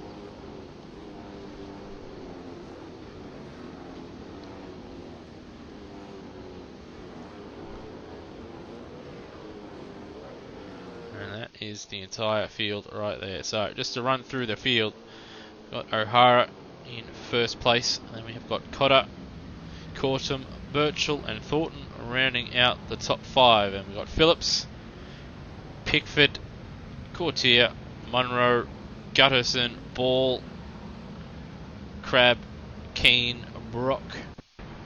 Running in 14th, Duro 15th, Payne. Then we've got Ellis, Hobson, Lynn, Keys, Richard, Rusty Hall, Runch in 23rd, Thomas in 24th. We've got Starrett in 25th. Eaton in 26th. Both the Shell V-Power DJR Team Penske cars are running. Alina Stern in 26th and 27th. Delaney now down in 28th. I wonder if he's got that car sorted. He's in 3rd. He was stuck in 2nd. So perhaps he's... Well, I can't say he would have unplugged and plugged the USB, because generally when you do that, once you're in game, it doesn't pick it up again. But either way, it looks like he's sorted that issue because he's in 3rd gear. He's entering the pits and he's been able to downshift to 1st and 2nd. So thankfully for him, he's sorted that issue and he's going to get a pit stop out of the way and get a little bit of an overlap on these guys, try and get some new tyres. Then we've got Hine, for whatever reason, 1 lap down. So when he served that pit stop, it has dropped him a lap down, which is a shame for him. I don't think he should be a lap down. But unfortunately for him, he is. Perhaps because he pitted when the safety car came out, there was some kind of timing glitch which just dropped him down the field, which would be a bit of a shame. Either way, though, it looks like the safety car period once again coming to a close. And O'Hara, well, he's gone very, very early this time. Hasn't waited. Every other safety car period we've had and start we've had, he's gone right here. Or sorry, no, he's gone midway through the final corner. He's had a big slide though, the penultimate corner. That's allowed Cotter to catch up. It was a masterstroke when he did, but that mistake has given Cotter a golden opportunity to put a move on. He's having a look, but has to back out of it into turn 1. But Cotter will have a decent opportunity now into the hairpin. So got a little bit of rubber banding there, so that's why the car's sort of warping a little bit closer and further apart there. O'Hara having to go defensive into the hairpin. Cotter trying to get him on the switchback on the exit. Looks like Birchall's had a good start as well. He's up into 4th place and pressuring Cortum in 3rd. Looks like we've got an incident further back at the hairpin. Little minor tangles, but it doesn't look like there's a spinner. Cotter up the inside, slight overlap on O'Hara, not quite close enough to make a move, but O'Hara struggling under brakes. As you can see, him struggling to keep it straight under braking. And again, a little bit of a slide through the final corner, but he's got it through there safely now. And O'Hara holds onto the lead just. With Cotter applying the blowtorches. His Penrite Erebus ZB Commodore. Once again into the hairpin. O'Hara defensive. Cotter trying the switchback line. He hasn't lost any time doing that, and he will have to slipstream to turn 5. And perhaps he's got to think ahead, force O'Hara to go defensive here into turn 5, keep it close to the first couple corners, and then make the move at the hairpin. Does show his nose a little bit, but O'Hara wise to it, doesn't fall for it. We've caught a little bit better through turn 5. Hasn't had the greatest run through 6 though, so he lost that little bit of ground, which is vital. He's a good run through 1 and 2, just gets the nose in, but O'Hara better on the exit and will just edge away. But Cotter should pull up a little bit of that time loss with the slipstream. These guys have broken away though. Even though they've been sort of battling a little bit, and once again, O'Hara just a little bit defensive into the hairpin. These guys comfortably quicker than Cortum in 3rd. And got Pickford, or Phillips, Pickford, Courtier in a nice little battle pack with Munro right behind him. Munro just out of position slightly. He is quicker than Pickford and Courtier, and probably Phillips as well. In fact, out of all the cars in front of him, he probably should be pace-wise in 4th place, but he has made some mistakes, and once again, a little mistake coming on the exit of turn 5 there. Too much gas, too much steering lock, and he's having to correct it on the exit, and that's given him, well, a poor run on the pit straight. And now he's going to have to wait pretty much an entire lap to make a move on Courtier in front, as opposed to if he had have had that decent exit coming out of the final corner there, and the penultimate corner, he probably would be able to make a move here at the hairpin. So it's what Symmons Plains is all about. To make a move, you've really got to set it up and get the previous lap right to set yourself up and give you the best opportunity. And that mistake, in fact, the little mistake coming out of the hairpin as well, has allowed Courtier to sort of have a little bit of breathing room. And Munro just got to compose himself a little bit, drive a little bit smoother, and give himself a better opportunity to get a move done, because he does have the pace over the guys in front of him. And looks like a ball dropped down a few spots there. Enduro, Keane and Brock. Brock now finding himself in 11th spot.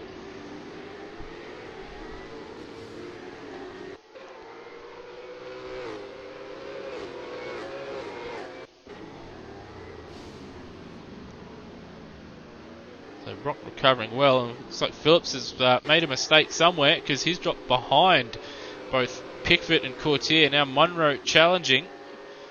Munro doesn't quite have an overlap, but he is having a look up the inside into turn 5. And Munro makes the move stick for now and moves up into 8th place. Phillips down 3 or 4 spots in a blink of an eye.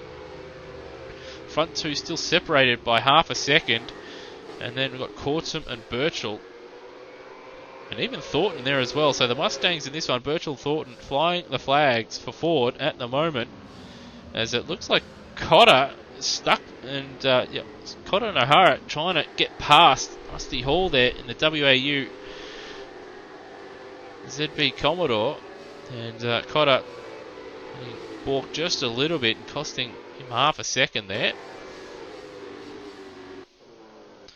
Got Ellis dropping down the field. So what's happened here? Oh, he's spinning. And the exit looks like on that straight just after turn 3. So he's gone around there. We've had a couple incidents there. I don't know how people are doing it. Perhaps they're clipping the curb or the wall somewhere and it's just sending him around. But down to 24th goes Ellis. Further up though. So Starrett looking to make a move on Ches. I think Ches just got by him, and Starrett trying to get that position back. Shows his nose, but not close enough to make a move. And just snap oversteer under braking at turn 5. That's cost him time, and his rear right might be a little bit overheated, as he is struggling to hold on to that thing at the final corner. And up ahead, Brock ahead of Guttison now. So Guttison falling through the field. Looks like Guttison might lose a position to Keane as well. They're going to be side by side into turn 5, and Duro keeping a watchful eye as well. Got Ellis in the pit lane. And looks like Eaton's got a decent run, but behind them, that is Keys off at the hairpin, and there was another car off as well. Looked like one of the Shell V-Power Ford Mustangs. And it looks like Starrett's lost a bit of ground since the last time we were with him compared to Ches. But up ahead though, looks like Birchall's been dropped by Courtum just a little bit, as Munro looks like he's having a little bit of an adventure at the hairpin there. Looks like he may have made a little error under braking. He was on the grass, or at least it looked like it from this far camera view. And he's going to have to deal with Phillips. So he's moving his way forward slowly is Munro, but looks like he's just struggling to keep it on the road at the moment. Just a little all over the shop. Compared to the two Techno Autosport cars, who done a really solid job. Haven't been the fastest drivers out there, but they've kept their noses clean and haven't really made any mistakes, and that's why they find themselves in 6th and 7th place compared to a number of other guys who, has to be said, are a bit quicker, but they just can't keep those 4 rubber round things on the grey hard stuff. So go back in the field. Crab and Ball very, very close together. In fact, Duro not too far up the road either, as it looks like Duro has got looks like a lap car there. Ellis having a look up the inside.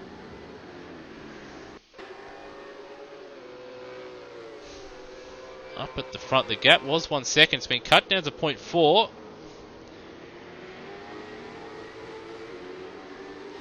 Birchall half a second faster than Cortum as well, so maybe a little bit of traffic for these front runners on that last lap. So the gap between first and second's come right down. The gap between third and fourth has also come down just a little bit as well. So you see a little bit of smoke coming from Andrew O'Hara's car under braking there at the hairpin. And a little bit of action here as Munro's got himself ahead of Pickford and up into 7th place. Now chasing after Courtier for P6. These guys got good 4 seconds to Thornton in front of them as well.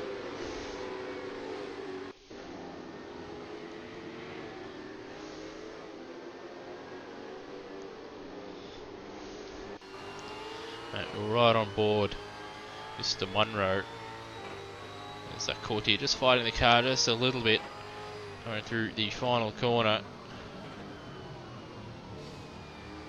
And Munro, oh, big slide, and around goes Courtier. Around he goes. He's going on the alternate version of Symmons Plains. That's going to drop him 2 spots, 3 spots even. So he goes from 6th down to 9th. And Brock will have the better run down the straight. He's not going to be close enough to make a move into the hairpin, but that certainly cost him a lot of time.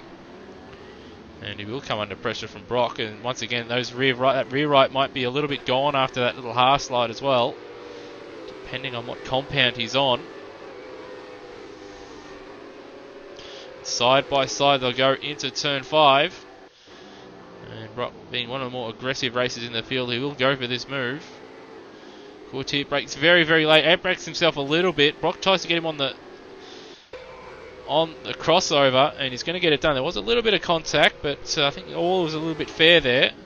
And that's Hine right behind him, trying to make his way through the field for whatever reason. And there was contact between Hine and Courtier, and there might have even been a little bit of domino effect, as Courtier may have given Brock a little bit of a nudge, but I think Brock also outbroke himself as well. So it's all happening here, and there might even go 3 wide here into the hairpin. Oh, and a little bit of a slide from both Courtier and Brock under braking. Looked like Brock was going to lose control, and Courtier looked like he was going to lose control. Once again, side by side into turn 5. Cigarette paper between them as they go around the sweeper. Once again, Brock going to try and get Courtier on the switchback. Much better position this time. No contact this time. And Hine trying to get a bit of that action. He'll have the inside for turn 2 there. He's just going to make sure he doesn't outbrake himself, run into the back of Brock. Doesn't happen. And Hine gets his way through, but due to the time, I think it has to be a timing glitch. I don't know why I'd have him a lap down, but it says he's a lap down after he pitted under the safety car. But I would have thought that would be for position, but it's him being a lap down. But a nice move regardless. And Reed, who also pitted under the safety car, is a lap down. And that shouldn't be the case. So it seems that everybody that pitted under the safety car has been placed a lap down according to the live timing. So that's really unfortunate. You see Reed really wanting to defend his title.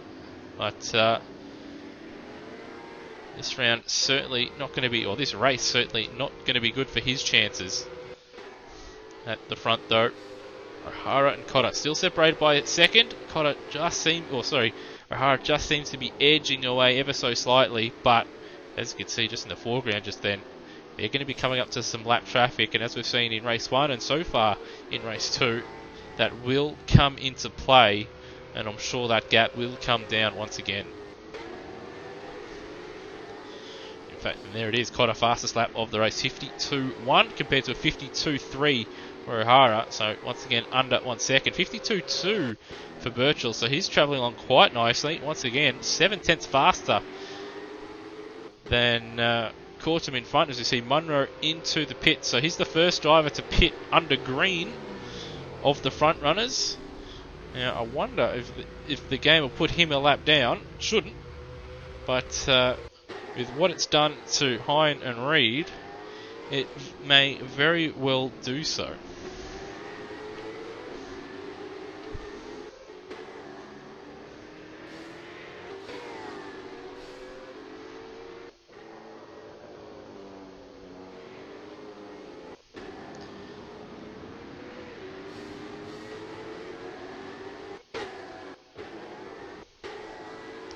So just trying to look for a nice little juicy battle on the circuit at the moment.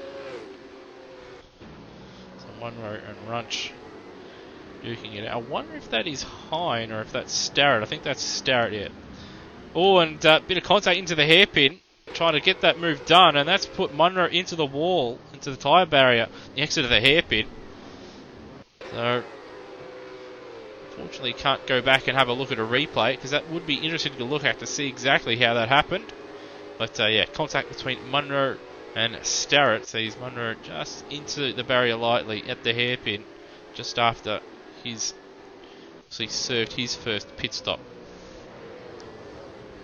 Out the front, as I said, with the lap traffic.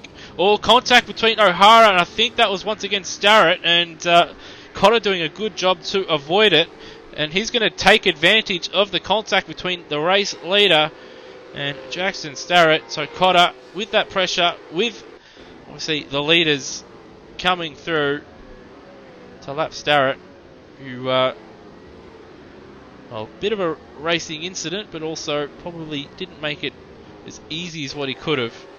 And there it is. There is a change for the lead. Matt Cotter 2 seconds up on Andrew O'Hara. And that is a fairly sizable gap, but with lap traffic around and still 50 laps to go, plenty of opportunities for O'Hara to close down that gap. Cutting back to P8 though. Very, very angry and large battle pack. You've got Brock heading it. And then you've got Courtier, Keane and Duro all right there on your screen battling it out for position. And that's Hine. That isn't for position because the game has put him a lap down when I don't think it should. But he's trying to fight his way through the field once again. Hine pitting under the safety car, which put him a lap down. Same with Reed. That's why they're down in 22nd and 23rd. Big slide out of turn 2 and 3, and that's going to allow... I think that's Courtier to have a look. It's certainly going to allow Brock to stretch away. And we've got a change of position between Duro and Keane between the two Mustangs. A bit of a slide on the exit for Duro. But good job from these two. Up a few spots from where they started, I believe.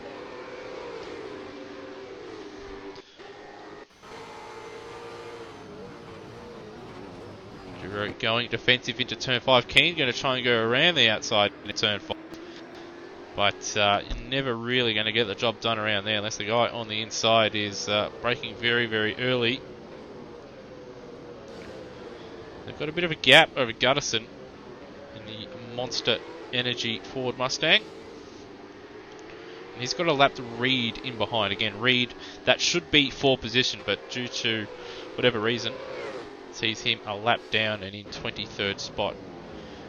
We've got Eaton in the pit lane, so that'll drop him down a lap.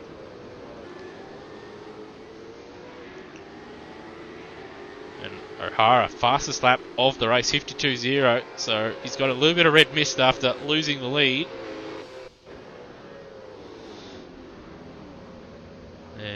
But on this lap, he's going to have to pick his way through a lot of traffic. It's Aaron Thomas. I think, who's that? That'd be Rusty Hall. Keys, Runch, all there.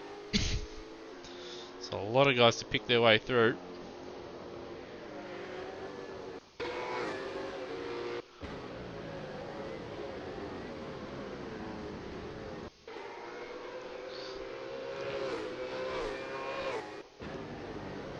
Nice little battle between Ball and Crab as well going on at the moment. At 0.8 of a second separating the two. The gap at the front has also come down to a second as well. So they work their way through traffic. 0.9 of a second once again between Cortum and Birchall. That gap sort of it ebbs and flows between Cortum and Birchall.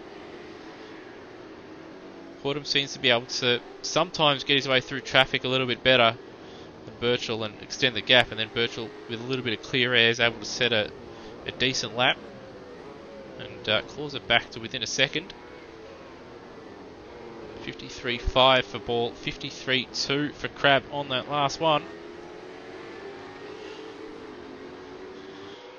And these guys have a bit of time over Crab's teammate Payne, good 5 or so seconds.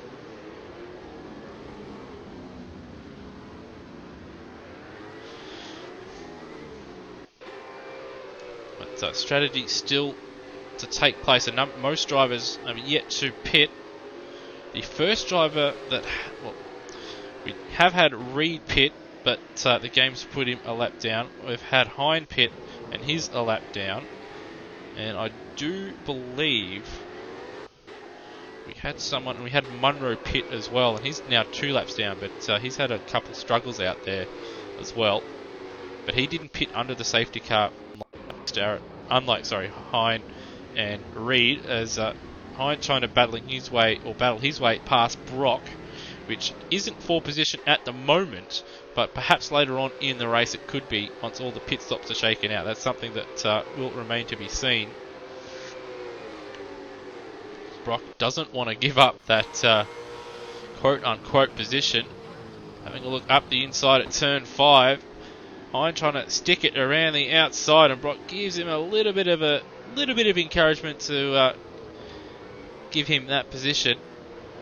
Hine does a good job though to not obviously get his outside tyres too much on the grass and then way out into the boonies.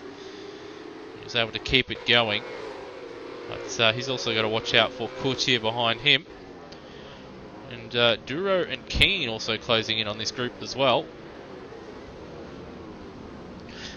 There was another car that was involved in this battle pack, but looks like they've dropped off.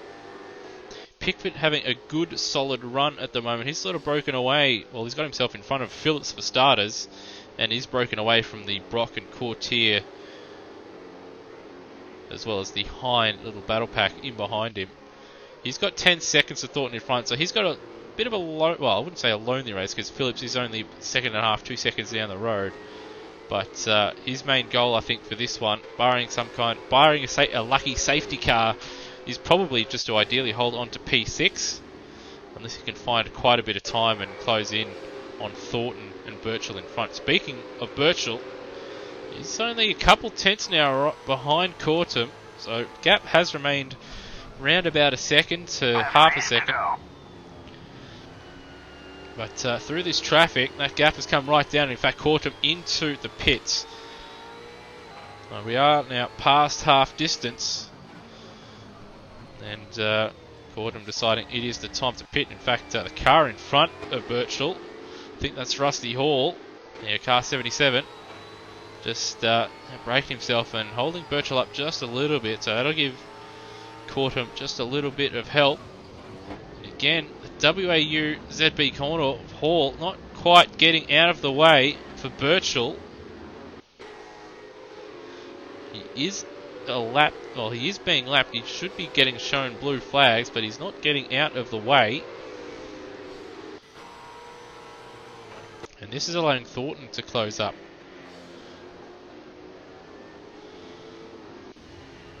Let's see, it looks like a little bit of more contact between the two. Again, having to get out of it a little bit. Finally, he's got a little bit of an overlap. And contact into turn 1. All not getting out of the way. Birchall struggling to pull it up. And, oh, that's dirty. And Rusty Hall's put him in the wall and caused an accident there. That is not very good driving. Hall puts Birchall into the wall. And, unfortunately, that boost car in the background, I believe that's Lynn, has come off worst out of all of that there. Lynn was just an innocent bystander out of all that. And unfortunately for him, he's got to recover, and that's dropped him further down the field than what he already was. Now got Payne entering into the pit lane. Front two, once again, that gap now under a second. Birchall, that cost him at least 4 to 5 seconds to O'Hara in front, and obviously Thornton now is right behind him. Also got Ball in the pits as well. Team Cool Drive. And got a number of cars in the pit, so that's Duro, Courtier and Keane all entering the pits on lap 46. Got both the Walkinshaw and Andretti United cars into the pit lane as well.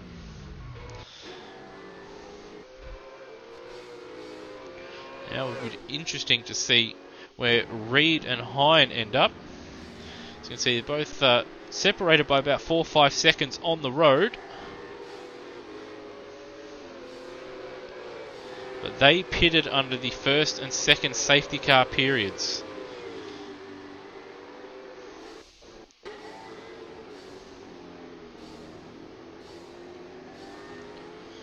So it looks like it's putting everybody a lap down. Oh, and I got more contact there. That's O'Hara. O'Hara's gone off. I don't know what's happened there. Perhaps lap traffic or trying to make a move around the outside of Cotter, but made light contact with the barrier, and that's going to drop him a chunk of time. So 5 seconds according to the timing on your screen between Cotter and O'Hara now. So big mistake, and with that Cotter into the pit lane on lap 47, and O'Hara also into the pit lane.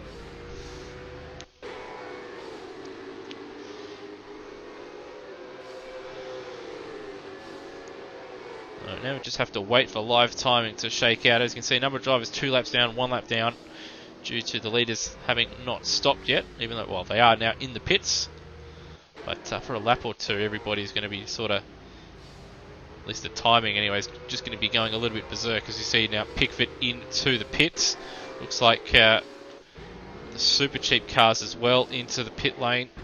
Yeah, it's Richards, Hine into the pits again. So costly. So that strategy of him pitting early hasn't worked out at all. And that gap between Cotter and O'Hara is still about 5.5 seconds. Reed, after all this, he hasn't pitted, and he's actually right behind his teammate on the circuit now.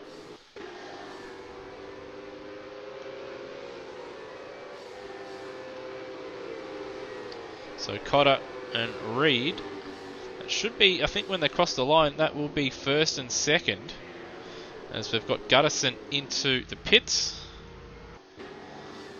So it might be a little bit of a race. Actually, Gutterson's had a very quick pit stop, and it's going to be mighty tight. Actually, he might find himself up a number of spots. Just have to see how the live timing plays out. But there it is. So Cotter does lead with Reed in second. So that strategy of Reed's might pay off big time here.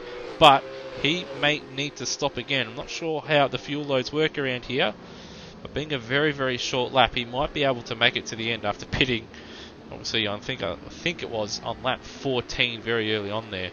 As we see, I think that's Gutterson there getting out of the way of the first 2 drivers there.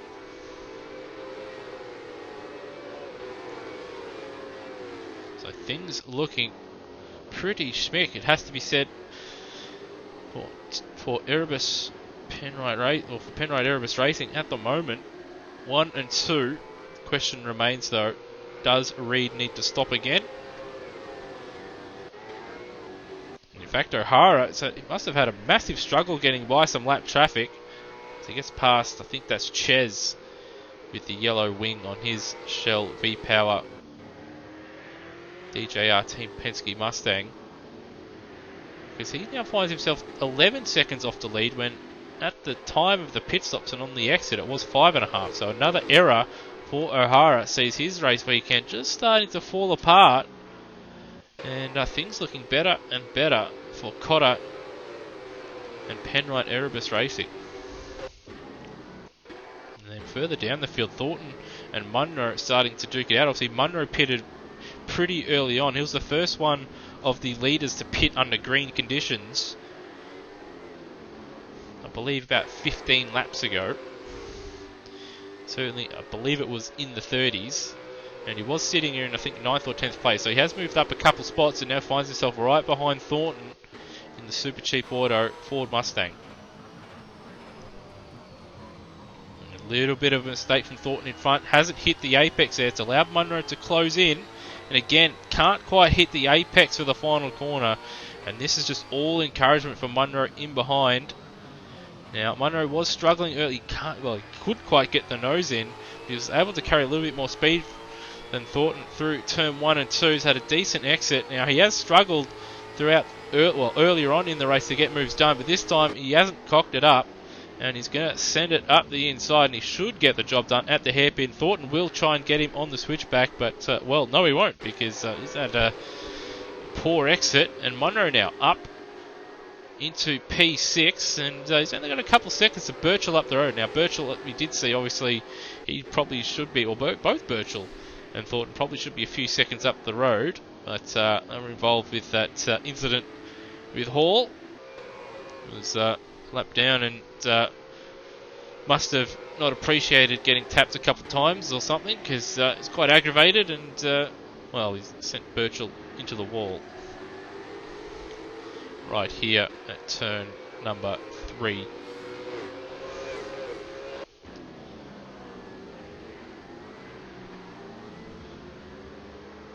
But at the moment, one of the closer battles on the track.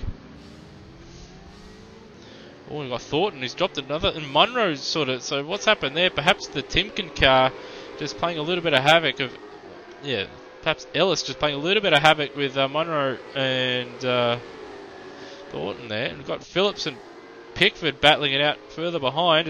So now we've got Reid in the pits at the same time as well, so he did have to pit again, so that will drop him down the field. But can Pickford now hold on to P8? Looks like he will. Phillips is going to try it for a late switchback, and he pulls it up and doesn't spear into the back of Pickford. So Pickford holds on to P8 for now, and there's Ellis around in the Timken car. Hopefully he doesn't end up spinning back onto the racing line. And Reid exiting the pits in between the two. And Keane probably going to want to make that move as quickly as possible, because if he doesn't, Reid's going to sail ahead, because he'll have Phillips should say. So Reid holds on for now. Says he's down in 16th and a lap down, so it seems that whenever they cross the start-finish line for the pits, it puts everybody a lap down, so live timing for this circuit seems to be a bit out of whack.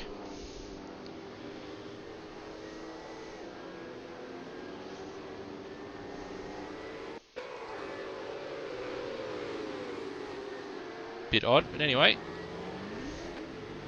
He now right behind Matt Cotter, so he's just been lapped.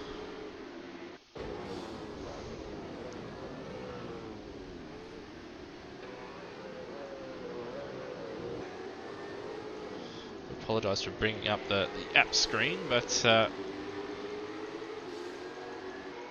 fortunately can't run multiple different instances of ACTV. So I'm just going to go over to intervals between the drivers here, just to find some battles out on the circuit. Ooh, a little bit of contact there between Keane and Courtier, and Courtier's in fact gone around on the exit of the hairpin, quickly gets out of the way. But that's dropped him a heap of time, and that's in fact moved Eaton up into 12th place. So Eaton hasn't had the greatest car speed, but in this race, people have made some mistakes, and through perhaps a little bit of nice strategy, he finds himself in a solid P12. And Courtier with that half spin, well, has to be said spin now, behind Gutterson and in 14th after having such a solid first half of the race. Both he and his teammate Pickford had been very, very solid throughout. Nice and consistent, but that mistake costing him dearly. Bit of contact between himself and Gutterson. Bit of nose to tail action into turn 1. Shouldn't cost either any time or cost them dearly with any damage, but certainly wouldn't impress Gutterson all that much. Courtier shows his nose early, sends it up the inside, almost runs into the back of the machinery house car in front. A little bit of contact on the exit between himself and Gutterson, but gets the move done. But I don't think his rear tyres would like that too much, that's for sure.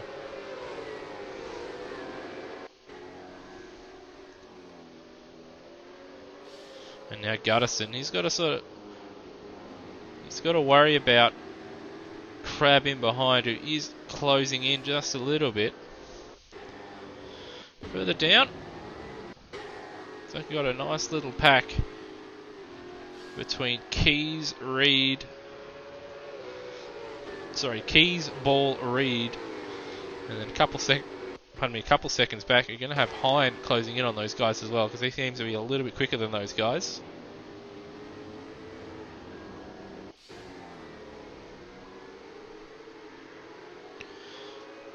And Reed, he's also trying to make his way through the field after that pit stop, so he goes around the outside at turn 2 there. So a good move from Reed, much quicker than Ball, and up into 19th place. He's only got a couple seconds to Keys up the road. We might stick with him for a little while, because I think he's going to provide us with a bit of action. Right, so for the moment we will cut ahead, because there is a very juicy battle pack with Pickford, Phillips and Brock, all separated by, well, you could chuck a blanket over them really. And they're also going through a little bit of lap traffic as well.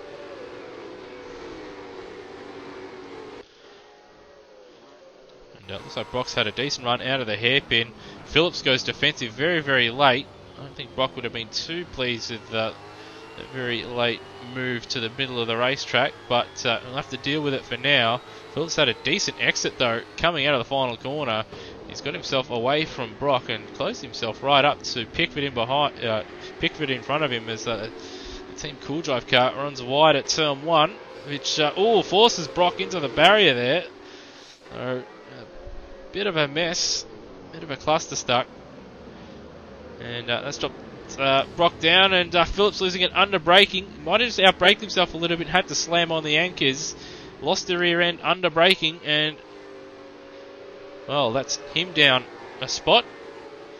And out of all that, Brock makes up that spot, but he's lost out quite a bit of time to Pickford in front, and he's also got a deal with, I believe that's Hine. Yeah, that's Hine in front, who is a lap down. And I believe that's Reed making a move. It is Reed making a move on Keys for 18th spot.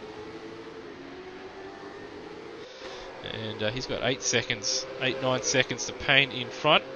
And then a further 4 seconds to Ches. There's Crab and Guttison also duking it out down there. Down the field, bit of a slide there for Crab out of the final corner. Guttison using a little bit more of the road, but probably a little bit more throttle, and Guttison just balked by the lap traffic in front of him. I think that's Starrett in front, who's not making it easy for Guttison to lap. And that's only heightened tensions. Once again, a little bit of contact, I think, between Crab and Guttison, as Guttison tries to make his way past the lap traffic, and now Crab will become the lap traffic as Cortum will make his way through. Crab getting out of the way nicely and not costing Cortum too much time at all. And Guttison finally getting the move done into turn 5. Starrett trying to get him back though, which will be frustrating him no end. As you can see with that big slide through the final corner, and Cortum's going to try and lap him at the same time.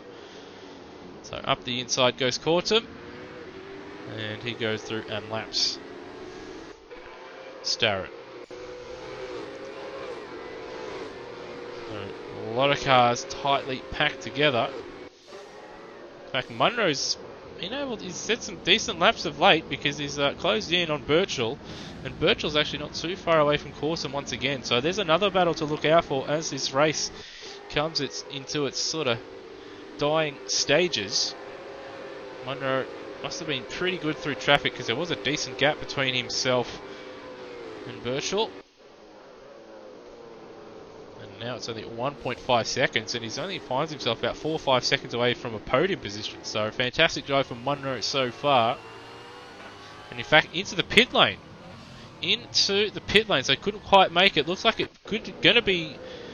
Well, we did see a lot of the leaders pit at about half distance, and just after half distance, but that was with a lot of safety cars. We've not seen the safety car since, I think it's the in the 20s, in the 20s or 30s, as Birchall very, very late under brakes to try and make a move stick, and he's going to make contact with Starrett, but then makes secondary contact with straightens Starrett out. But Birchall a little bit frustrated trying to make his way through traffic and close the gap between himself and Corton. In fact, he's lost a good 3 seconds on the last lap and a half. Once again, much better under braking, and Starrett gets the job done. Almost in fact, he probably did outbrake himself just a little bit there, and Starrett trying to send his nose back up the inside. So Munro out of the pits. So it looks like drivers can only make it to about 30 laps. So we might see a number of splashes and dashes right at the end of this race. And we might even see, I think Hine pitted in the 40s as well, perhaps early 50s. He might have to pit again, which would be a disaster for him. But if he can make it to the end, he might put himself into a decent spot, but he's going to need a little bit of luck to go his way. Eaton now into the pit lane. He was up into 10th or 11th place there, so fair drive from him so far. And Brock now up into P6, so he's in front of Pickford. Pickford right behind him. He doesn't want to let him get away, but as we've seen from Brock so far this season, he's not an easy man to pass. Pickford thinks better of it. Bit of a lock-up from Brock, though, in front, which allows Pickford just to stick around. All in the 53s. Pickford fastest of the Brock, Pickford and Phillips battle, but behind them Duro, the fastest of the lot, is good half a second faster than even Pickford. So that gap is closing.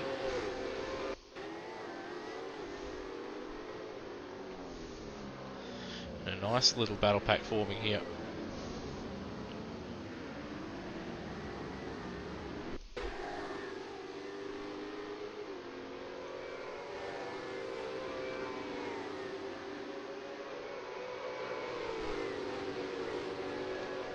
Pickford's had a nice exit out of the hairpin.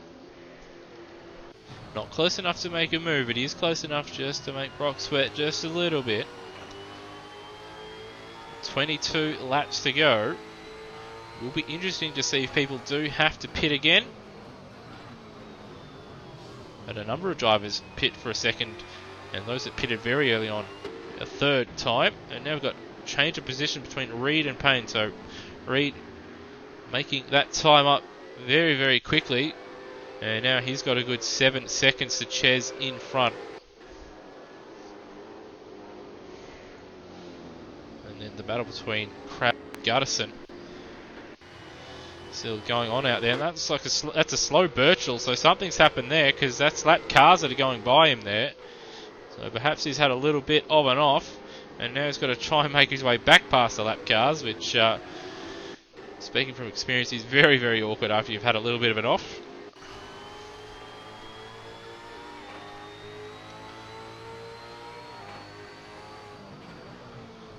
Stick with this battle for P6. We got that from Duro on that last lap around. Almost a second faster than everybody on that last lap, but or 2 laps ago, but on that last lap he was about a second and a half slower than everybody in that gap that he was trying to close down. That said, though, it's not too far away from Phillips in front. So putting in a solid drive so far. Phillips, a little bit of a mistake, it looked like, at the hairpin, allowing Duro to close in.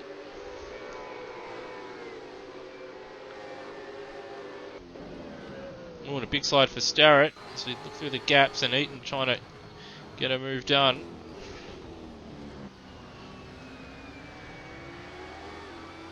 Starrett all over the place at the moment.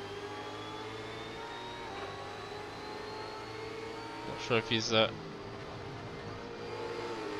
Eaton, looks like, yeah. I was wondering why he was lifting out, but that's to let, looks like it's not our race leader, that's Reed, in fact. Letting Reed go through there. And Richards, in fact, getting past Eaton there, so perhaps Eaton thought Richards was was going around to lap him and was taking it a bit easy, and Richards was like, you know what, I'll take that. And Richards now up a spot into 24th, and now it's his job to get by Starrett for 23rd. So a nice little battle pack. Now the back end of Starrett, big mistake under braking at turn 1 and 2, and Richards, that's 2 spots in half a lap, and now Starrett having to go defensive. And Eaton trying to get the job done. Starrett late on the brakes, very late on the brakes, and he's spun, or half spun Richards around. So Starrett not having a very good run this evening. Involved in a couple of little incidents so far. Now we've got Crabb and Guttison duking it out. Crabb up the inside finally, trying to get a move done. Looks like we've got a car off in front of him. That might be, in fact, yeah, that is Birchall. So Birchall's had a shocking couple laps, and that's Thornton right there. So there's a big gap between the two of them, and now it's nothing. Thornton's going to try and go around the outside of turn 2, and he's got it done. So shocking laps. Some absolutely shocking laps for Birchall. Has dropped him out of 4th place and out of contention for a podium, because really he was only a second or so behind Cortum, as I see him trying to make the move on Thornton, and will get the job done at the hairpin. As a little bit of looks like that's Crabb that's gone around, so perhaps he's been spun around. Well, something's gone on there anyway, because it was one of the Shell V-Power cars that were there as well. So it's all happening on lap 69. And that's dropped Crabb behind his teammate now as well. Now they're behind Hine. Disaster. Speaking of Hine, he's behind Reed now, but not by too much. He's not too far off Ches either. That's the car in front. No, I thought it was. It's actually Ches's teammate. No, my mistake. Thornton into the pit lane. Thornton into the pit lane. So that is interesting. And he's going into the pit box. So we may have to see drivers pit once again after all. And that will certainly spice things up. Especially if Reed and Hine have done their, due diligence with strategy. They might have worked things out backwards, and they might not have to stop again. So we could see them jump up quite a number of spots here right at the death. But we will have to see if everybody has to pit again, including themselves for that matter.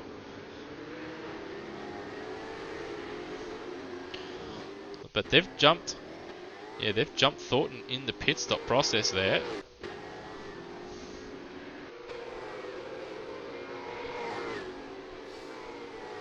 And a little bit of contact there. Further down the field. Looks like that was between Starrett and one of the Harvey Norman cars. Telling him to get a move on.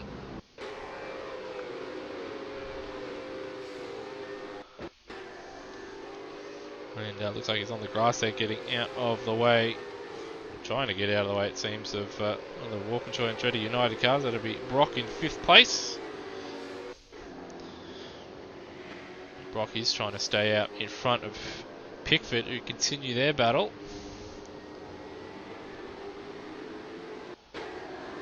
And they got to watch out, because they're going to get lapped quite soon. Cotter 10 seconds out in front. In fact, we're right on board with our race leader. He's able to capitalise on the issue O'Hara had with lap traffic.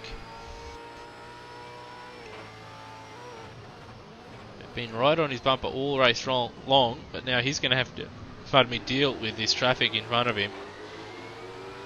Starrett hasn't made it easy for anybody all night.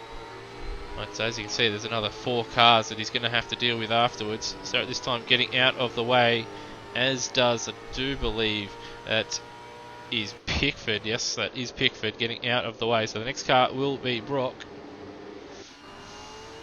Well, no, it won't be Brock, my mistake. And we've got Thomas off the road at the hairpin. And that's elevated Thornton and Munro. So Munro now up into 19th. So Munro was the 3rd car to sort of pit early on. It was about 15 to 20 laps after Reed. He did under green flag running, unlike Reed and Hine.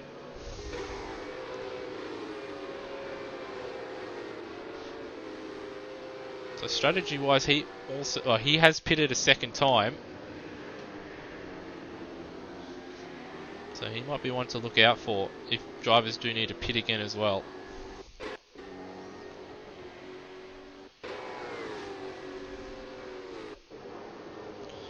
And well, closest battle in the top 24 at the moment between Duro and Phillips, 2 Ford Mustangs. One in the Monster Energy with green rims, and the other in the Sol Bodlo car this weekend.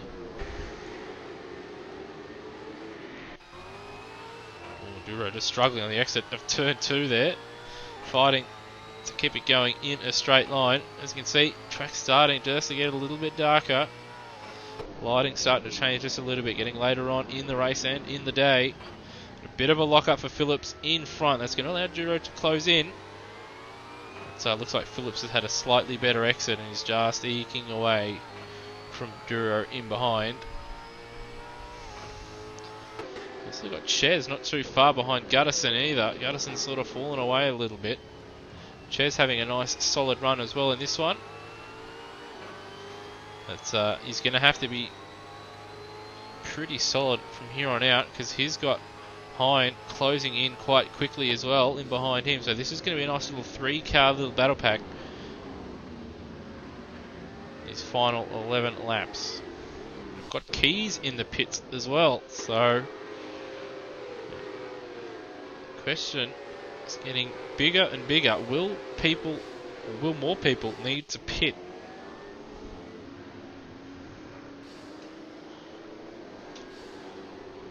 As most pit stops were around the half distance mark, in the 40s, around 44, 45, 46, but there were 3 or 4 safety cars in the opening half of the race, and we haven't had one since.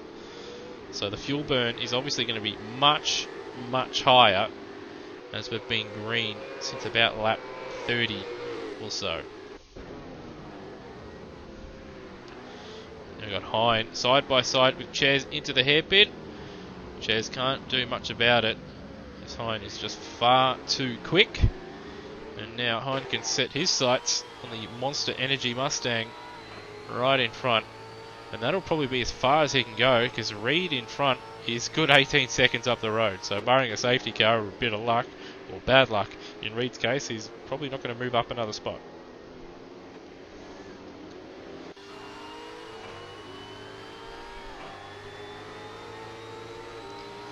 So he's using all the road, then getting across to set himself up for turn 1 and 2. Has to get out of it under braking. But again, sets himself up to hit that apex and get a nice exit out of turn 2. Too much curb usage, which unsettles Gutterson's car, which sort of forces him to get out of the throttle or correct the slide. As you see, fastest lap from Matt Cotter.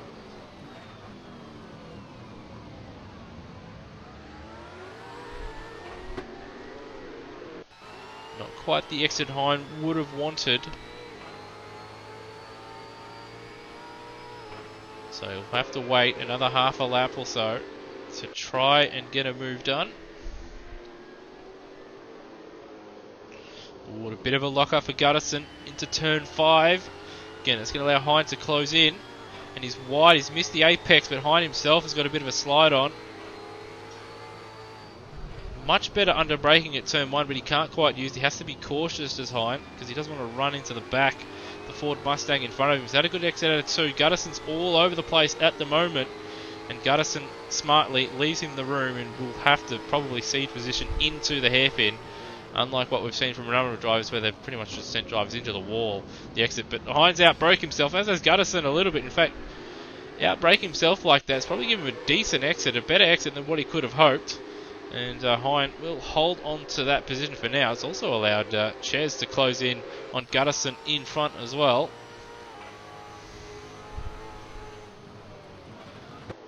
But Hine now up into 12th place. So nice recovery after a very early pit stop under the safety car for him. He'll be hoping that other people have to pit again, Now, nice little battle between Ches and Gutterson.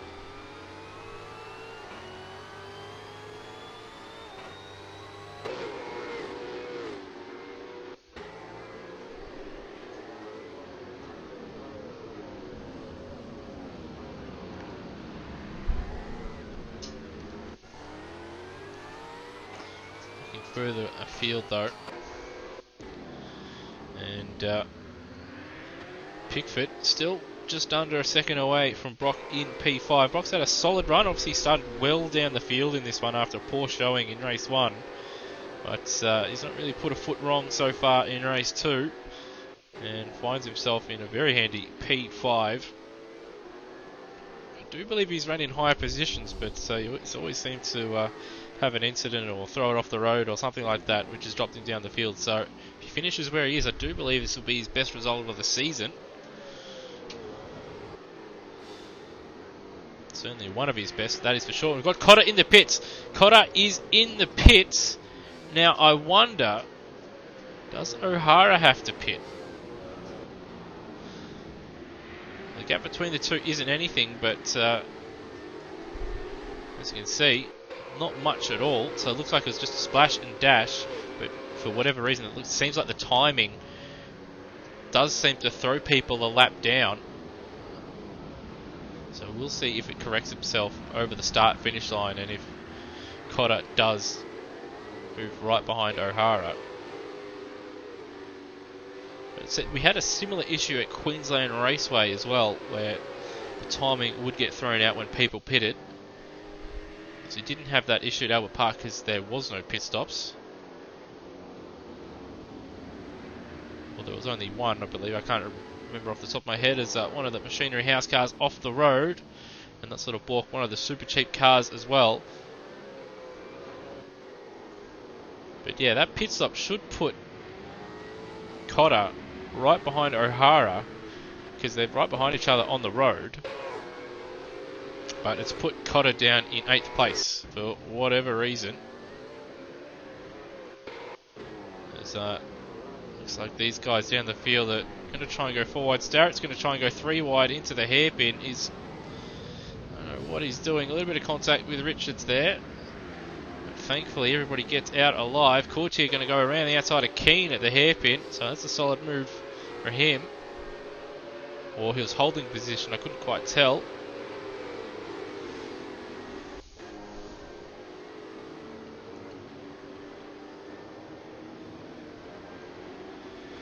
But, well, that certainly throws things up. O'Hara, we know he's a fairly smart driver. He may have been saving fuel.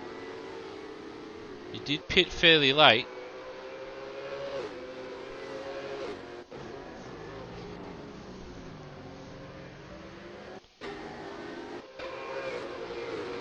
Caught him. He's having to try and pick his way through this field of lap cars.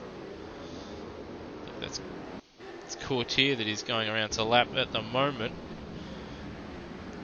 Courtier doesn't, well, he did the right thing, just got out of it, and he's not going to lose too much time out of that. He's also going to get a nice little slipstream to allow him to close in on Duro in front, and Cotter as well.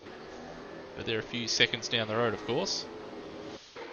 We've got Pickford. He's had a decent run out of turn 3. Got Cotter fastest lap of the race. Obviously, looks like he's put some freshies on, and obviously very, very low field. A couple laps to go. Big slide from Brock at the hairpin. Caught a 54. Courtier 55. Keane 55. But I think they were letting people go to lap. Have these front runners been fuel saving? Do they have to stop again? A little splash and dash. That is the question. Because Cotter had this race in the bag, but obviously pitting, coupled with 4 or 5 laps to go.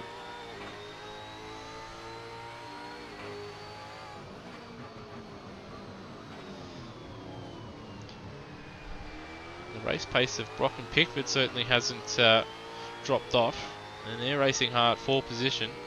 So perhaps they may need to pit. O'Hara's still in the 52s. See, he's still pushing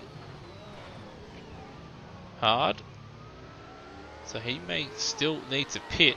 See, if he does need a splash and dash, he won't need, of course, he will not need.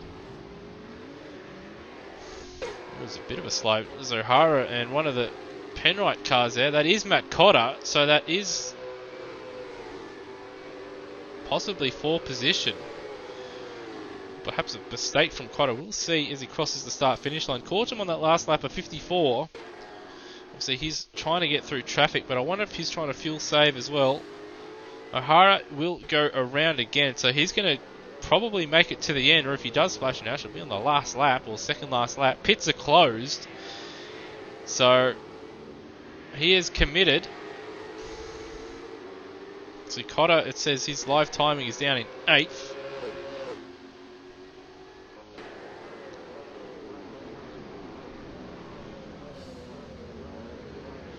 With the way the pit stops work, doesn't make any sense that Cotter would be down in 8th due to the timing, but here we are. Pits are closed, so if you want to splash and dash, you're going to get yourself a penalty. So you're going to have to save fuel like crazy. Cotter having a look.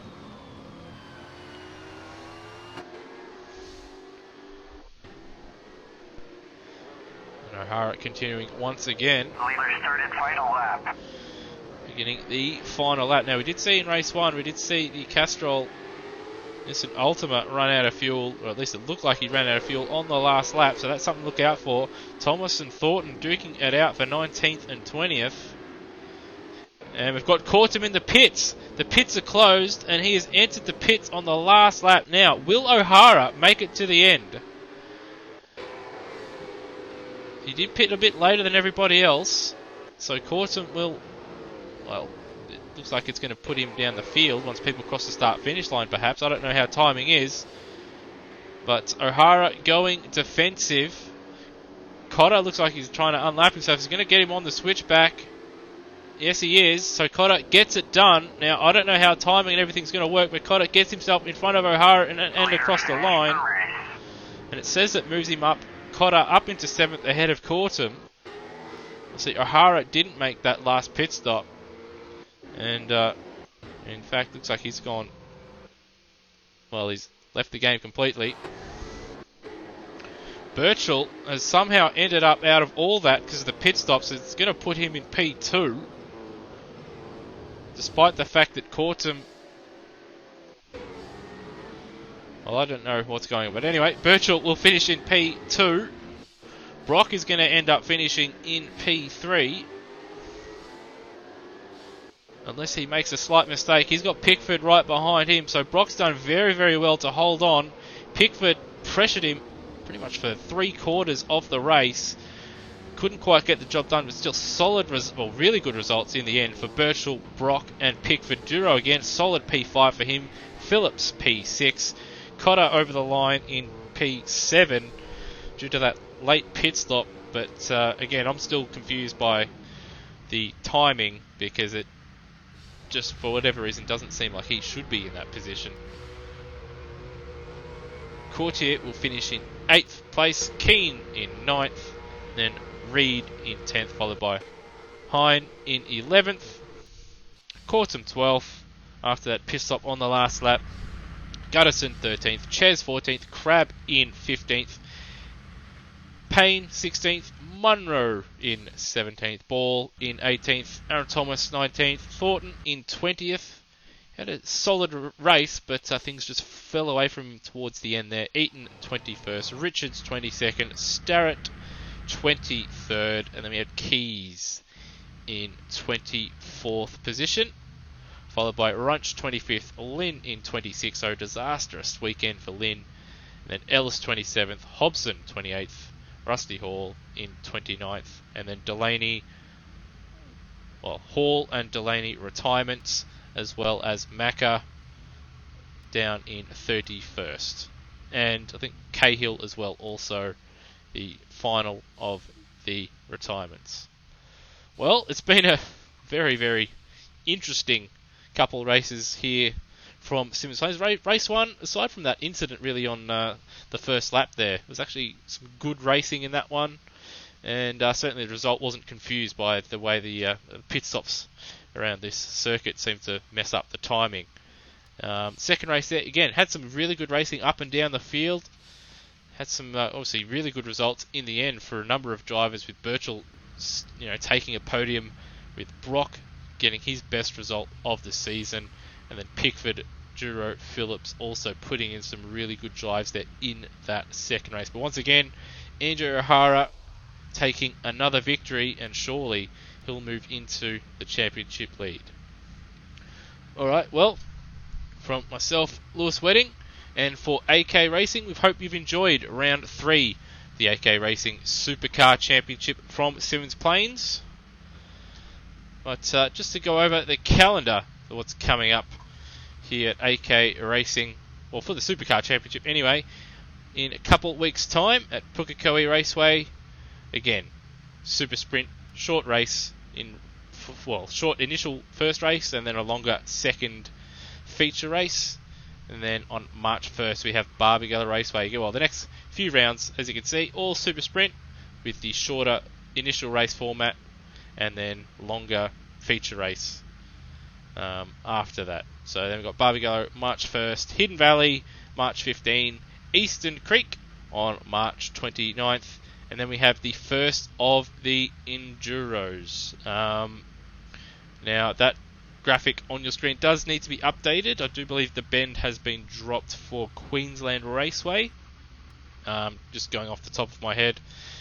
Fortunately, been busy all weekend, so I haven't been able to update the graphics. And I can't remember off the top of my head which has been replaced by, but I do believe it is Queensland Raceway.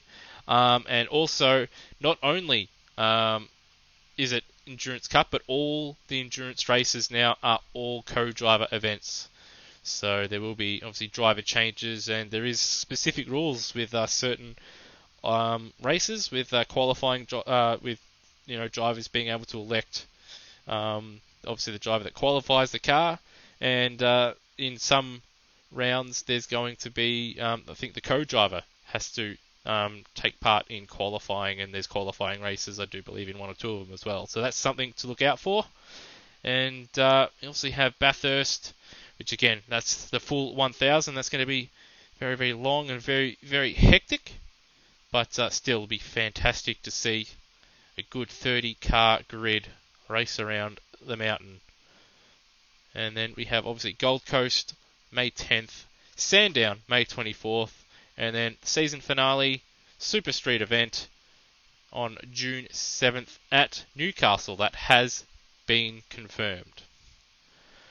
Alright lads, thanks for joining me, and hope to see you in a couple weeks' time from Pukekohe Raceway. Have a good one.